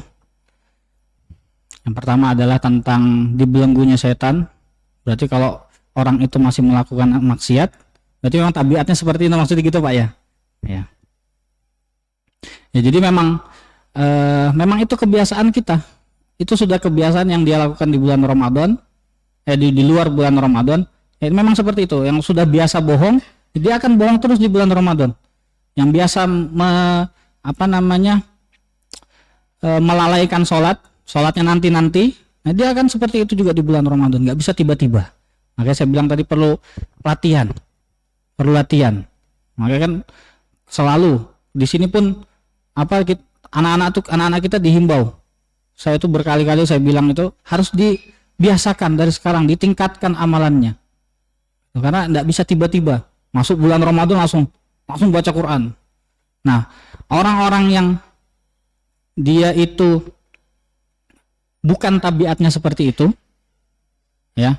Jadi tabiatnya tidak bisa mengikuti Ramadan, tabiatnya tidak bisa meninggalkan maksiat, tabiatnya suka berbohong, tabiatnya tidak baca Quran, tabiatnya melalaikan sholat, itu akan terlihat nanti. Kapan? Minimal di 10 hari kedua, 10 hari terakhir. Nah, itu kelihatan.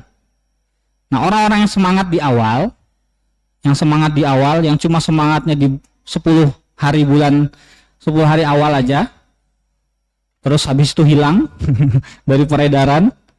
Nah, itu dia nggak terbiasa, bukan tabiatnya di situ. Memang dia dari dalam dirinya sendiri, jadi bisikannya dari bisikan hati sendiri. Gitu. Ya sudah, sholatnya nyantai-nyantai, itu kembali lagi. Jadi bertahannya sebentar aja itu. Bertahannya sebentar. Padahal Nabi itu kebalikannya. Yang dicontohkan Nabi itu, kita ini kan pedomannya kan Nabi. Yang kita contoh itu kan Nabi. Nabi itu nggak mencontohkan seperti itu. Justru kebalikan dari kita sekarang nih. Kita sekarang nih semangat di awal, hilang di akhir. Gitu. Padahal Nabi nggak mencontoh. Nabi itu kebalikannya. Semakin akhir semakin semangat. Bahkan di 10 hari terakhir itu Nabi nggak pulang ke rumah sama sekali. Gitu. Itu yang dicontohkan. contohkan Nabi. Mudah-mudahan itu menjawab pertanyaan pertama. Pertanyaan kedua, nah ini belaan dari apa? Bapak ya. Ya maksudnya tadi memang bukan bukan mengecilkan bapak, bukan. Tapi justru saya biar setara. Kadang-kadang kan kita laki-laki terus kalau laki-laki terus yang dapat pahala. Ini juga terjadi di zaman Nabi. Jadi ada segerombolan orang jadi ada segerombolan sahabat itu, dia mungkin dari segi ekonomi kurang. Dia cuma punya uang itu untuk kebutuhan pribadinya sendiri. Jadi datang kepada Nabi bilang, wahai Nabi, zahaba ahlud dusuri bil ujur. Ini di hadis arba'in juga, hadis arba'in lagi kan. Zahaba ahlud dusuri bil ujur.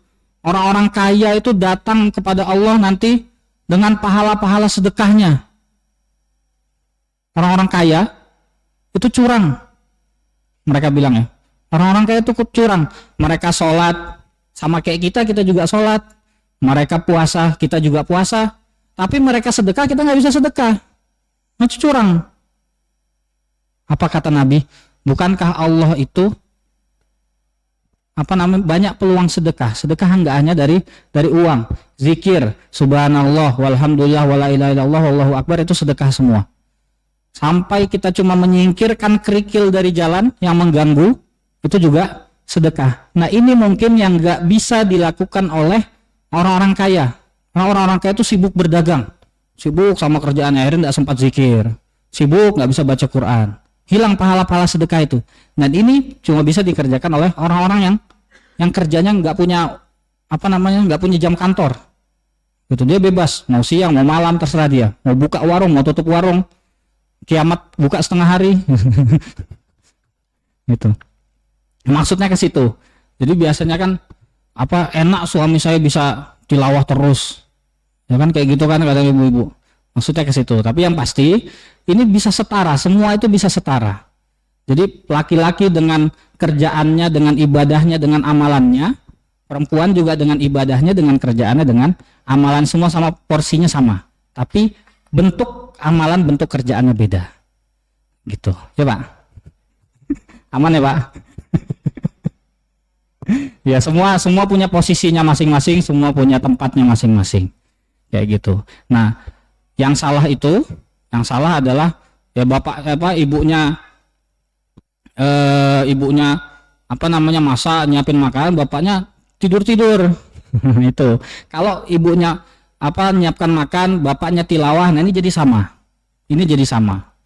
Atau bapaknya beli makanan tadi ya, contohnya beli makanannya apalagi yang sudah siap, pakai uang dia sendiri, hasil kerja dia sendiri, akhirnya ibunya nggak ngapa-ngapain, tilawah juga di rumah nggak, ya sudah ya, bapak yang lebih banyak pahalanya. Kayak gitu, semua punya porsinya masing-masing. Yang ketiga tadi apa? Oh ya, tentang Sya'ban. Ya, yang sampai ke saya itu adalah Sya'ban itu sebutkan di hadis Aisyah, Nabi itu kalau sudah bulan Sya'ban seperti nggak pernah tidak puasa. Kalau tutup bulan Sya'ban, Nabi itu seperti setiap hari puasa, seperti 1 bulan puasa full. Saking sangat sedikit yang nggak puasa, mungkin 1-2 hari di bulan Sya'ban. Gitu. Itu yang saya tahu yang dicontohkan Nabi. Terus tanggal 15 kan nisfu Sya'ban, tanggal 15 saya puasanya. Saya juga puasa kemarin, tapi saya ayamul bid. Itu kan yang pasti kan itu. Yang pasti itu puasa Senin Kamis, puasa ayamul bid 13, 14, 15. Itu kan yang pasti. Kalau saran saya, ibadah-ibadah yang pasti itu sudah banyak. Yang pasti, yang sahih, yang dikerjakan oleh Nabi itu sudah banyak. Nah, kita fokus dikerjakan itu, bahkan yang sudah pasti pun enggak bisa kita kerjakan semua, ya kan? Kita enggak usah fokus yang ke enggak pasti. Ya sudah, yang kita yakin aja, oh ini pasti ada. Puasa ayamul bid itu pasti ada, dicontohkan, diwasiatkan. Nah, kita puasa itu. Gitu. Jadi untuk mengkhususkan puasa di nisfu Sya'ban, setahu saya tidak dikhususkan karena Nabi hampir 1 bulan puasa. Ya, hampir 1 bulan puasa pada bulan Sya'ban. Itu saking Nabi pun, yang nabi, seorang nabi yang sudah disiapkan surganya, yang sudah dihapuskan dosanya, manusia terbaik, sudah dirindukan surga, dirindukan malaikat, dirindukan Allah. Itu masih persiapan untuk bulan Ramadan. Itu maksudnya di situ. Masih persiapan untuk bulan Ramadan. Apalagi kita yang kita nih lemah, masih banyak maksiat dan lain sebagainya. Ya Pak, insya Allah mudah-mudahan terjawab. Baik, terima kasih Ustadz. Apakah ada yang ingin bertanya lagi?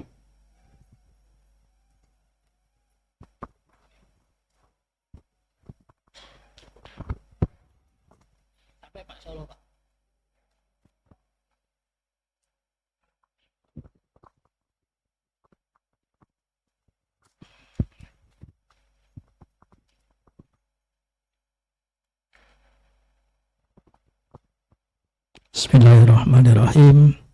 Assalamualaikum warahmatullahi wabarakatuh.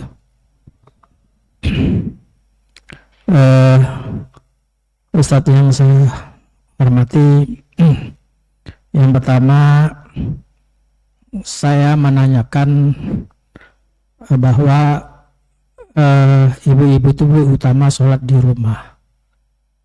Itu mungkin hadis yang dari Rasulullah. Menurut riwayat yang kemarin saya dengar dari beberapa ustadz mengatakan bahwa itu pada saat itu zaman perang, sehingga ibu-ibu yang sholat di masjid atau di itu lebih menjadi fitnah. Pada zaman sekarang kan lebih utama nih, diutamakan kalau sholat di masjid kan lebih bagus daripada itu. Mungkin itu yang saya konfirmasi saja. Yang kedua, tadi Ustadz mengatakan bahwa salah satu surah Inna anjana fi lailatul mubarakah. Tadi kan disebutkan diadukan atau mungkin diadukan itu. Saya coba buka diadukan itu nggak ada. Ya mungkin di surah lain. Yang ketiga mengenai itikaf.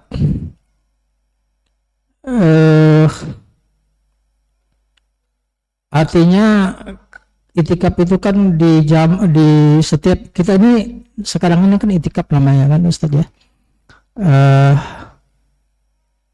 Kalau itikaf di 10 hari Ramadan itu berarti kita tidak berada di rumah di masjid saja, terkecuali buang hajat ataupun hari banyak keluar. Tetapi mana yang lebih baik kalau itikaf seharian di masjid, sementara kita ini orangnya bekerja, umpamanya bekerja 10 hari tidak bekerja, bisa diberhentikan dari kerja, ya kan begitu. Kalau kita sudah tidak ada tanggungan, mungkin saja lebih bagus. Tapi yang kita yang orang-orang yang sudah masih bekerja, masih itu meninggalkan kerjaan 10 hari betul-betul, kecuali dia mungkin cuti atau izin lah, ya kan? No problem. Kalau itu kan sepertinya tidak ada masalah. Kalau yang sudah tidak ada tanggungan, tidak ada tidak lagi anak yang diperhatikan, sudah sendiri, silakan. Tetapi orang yang sedang sibuk bekerja, tidak bekerja, bisa diberhentikan dari kerjaannya. Itu mengenai itikaf. Selanjutnya mungkin begini Ustaz. Yang mana lebih baik antara puasa sunat yang dilaksanakan? Kalau wajib sih tidak masalah. Yang diutamakan kalau suatu saat kita ini puasa sunat, tetapi ada menghadiri satu hajatan, apakah kita harus membuka puasa? Kan lebih baik kita menghormati daripada kita tidak, saya saum. Alangkah mungkin dianggap orang ini sombong sekali Bapak ini. Kan begitu ya. Mana yang lebih baik? Itu terima kasih. Assalamualaikum warahmatullahi wabarakatuh.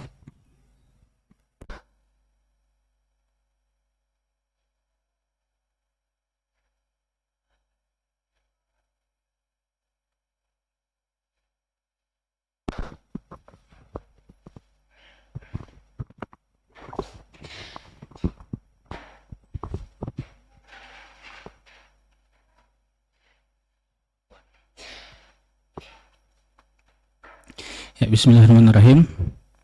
Satu-satu ya, banyak tadi pertanyaannya. Tentang perempuan ya, yang sholat di rumah atau sholat di masjid. Yang saya tahu, jadi perempuan itu, untuk perempuan secara umum itu lebih baik sholatnya di masjid. Ya, secara umum perempuan itu lebih baik, astagfirullahaladzim. Secara umum perempuan itu lebih baik sholatnya di rumah. Di rumah, bahkan didetailkan lagi itu semakin dalam ruangannya semakin baik. Itu bahkan di rumah pun masih ada derajat-derajatnya lagi. Semakin dalam semakin baik. Itu secara umum.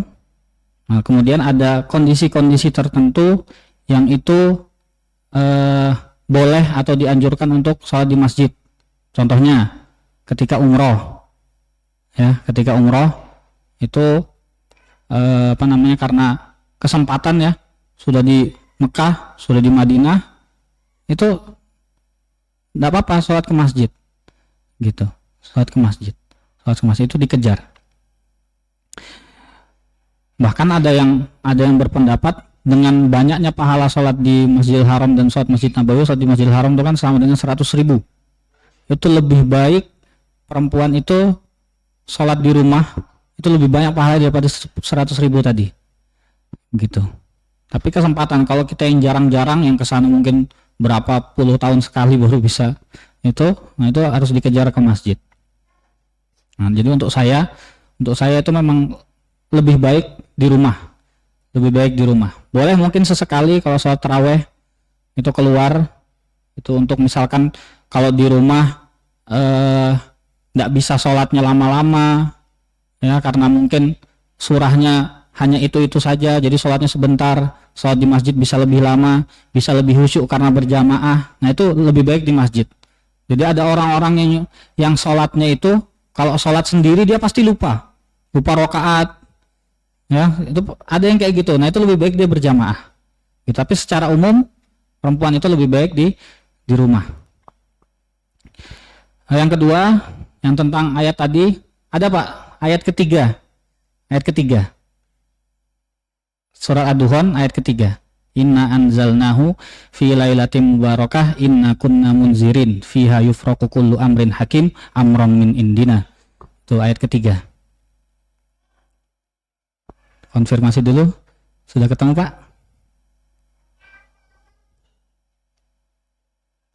Ad-Dukhan juz 25 halaman 496.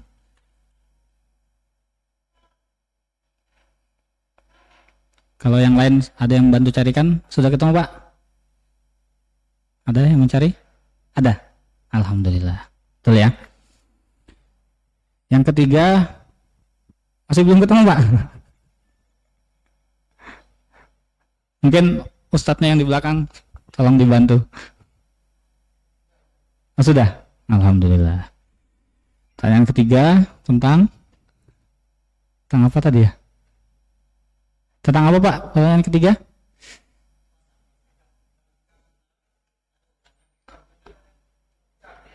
Itikaf dulu. Itikaf dulu. Ya.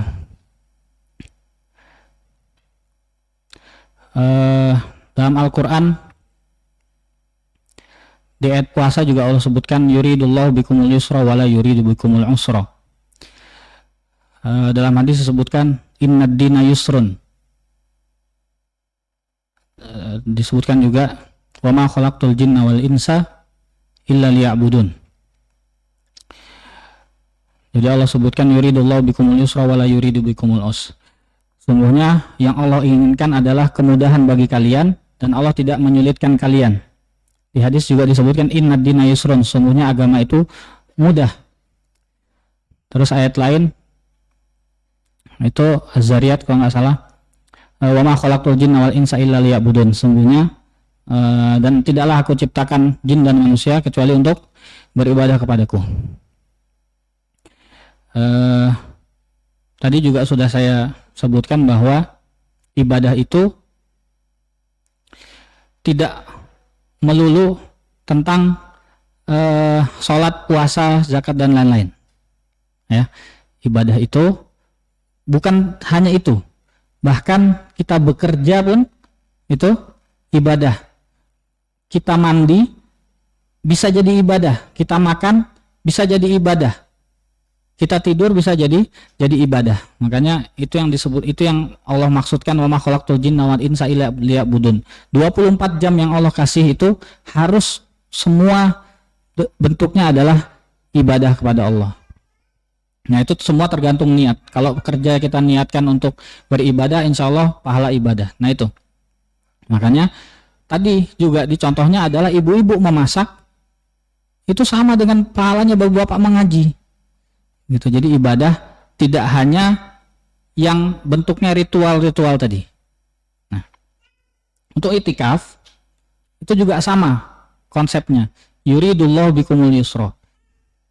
Allah menginginkan kemudahan untuk kalian, kerjakan semampunya. Nah, itu maksudnya, kerjakan semampunya. Gitu ya, kerjakan semampunya. Nah, kerjakan semampunya itu rumusnya adalah apa ya, bahasa Arabnya lupa. Kalau tidak bisa mendapatkan semuanya, maka jangan ditinggalkan semuanya.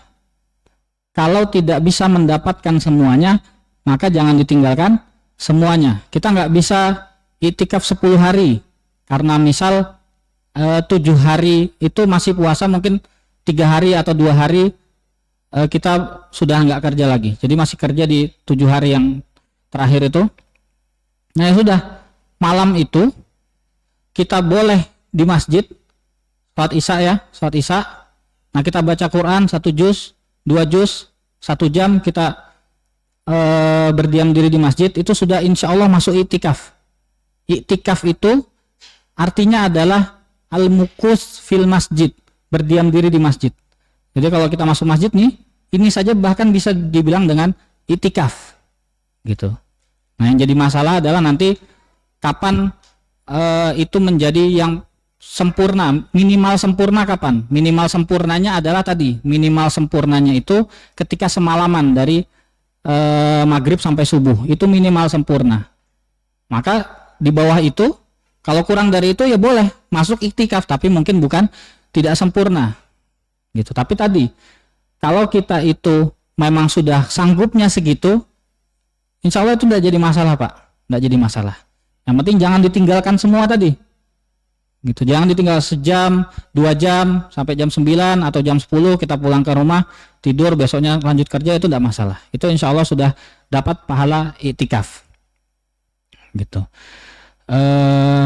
Terakhir tentang puasa. Oh iya, puasa sunnah menghadiri undangan.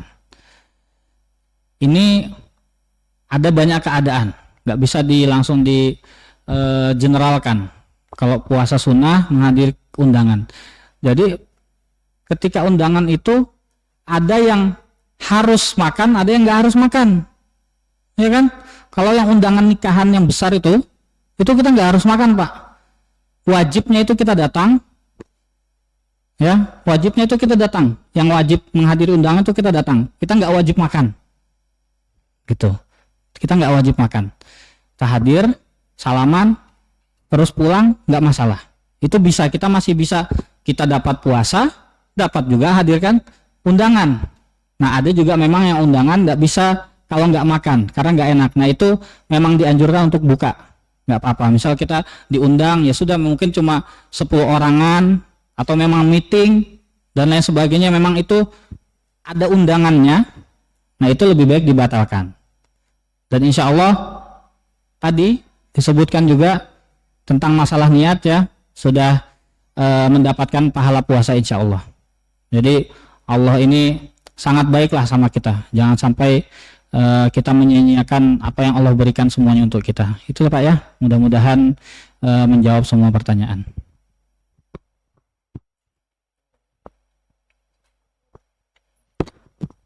Baik, terima kasih. Kita cukupkan untuk sesi pertanyaan. Selanjutnya adalah pembacaan doa oleh Ustadz Afif. Kepada Ustadz Afif, disilakan.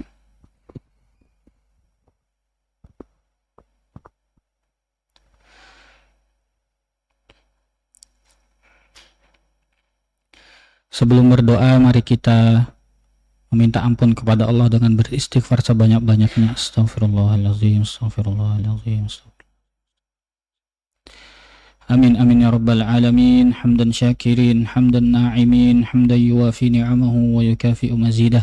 Ya rabbana lakal hamdu kama yanbaghi li jalali wajhikal karimi wa 'azimi sultanik. Allahumma salli ala Muhammad wa ala ali Muhammad. Allahumma ighfir lana dhunubana wa liwalidina warhamhum kama rabbawna shighara. ولجميع المسلمين والمسلمات والمؤمنين والمؤمنات الأحياء منهم والأموات إنك سميع قريب مجيب الدعوات. اللهم إنا نسألك سلامة في الدين وعافية في الجسد وزيادة في العلم وبركة في الرزق وتوبة قبل الموت ورحمة عند الموت ومغفرة بعد الموت. اللهم هون علينا في سكرات الموت والنجاة من النار والعفو عند الحساب.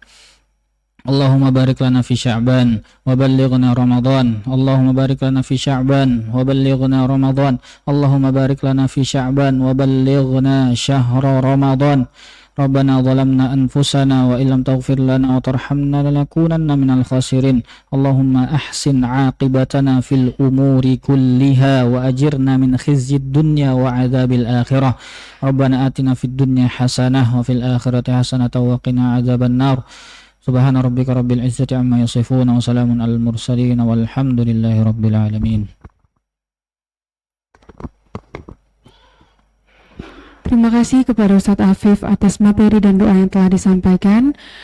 Ayah Bunda, kepada orang tua dari Kak Fatur Rahman Al-Hafiz kelas 12 IPSA, disilakan maju ke depan untuk menerima penghargaan dari komite karena telah datang di awal.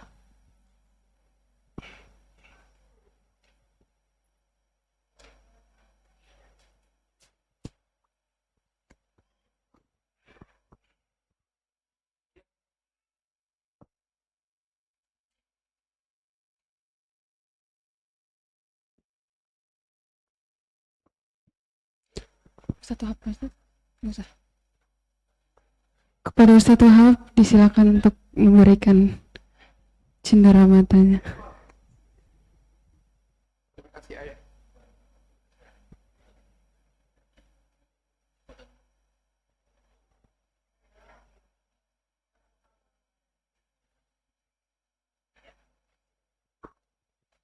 Terima kasih Ustadz. Ayah Bunda sekalian, berakhir sudah acara taklim kita pada hari ini. Marilah bersama-sama kita tutup dengan membaca lafaz hamdalah. Saya selaku MC mewakili panitia memohon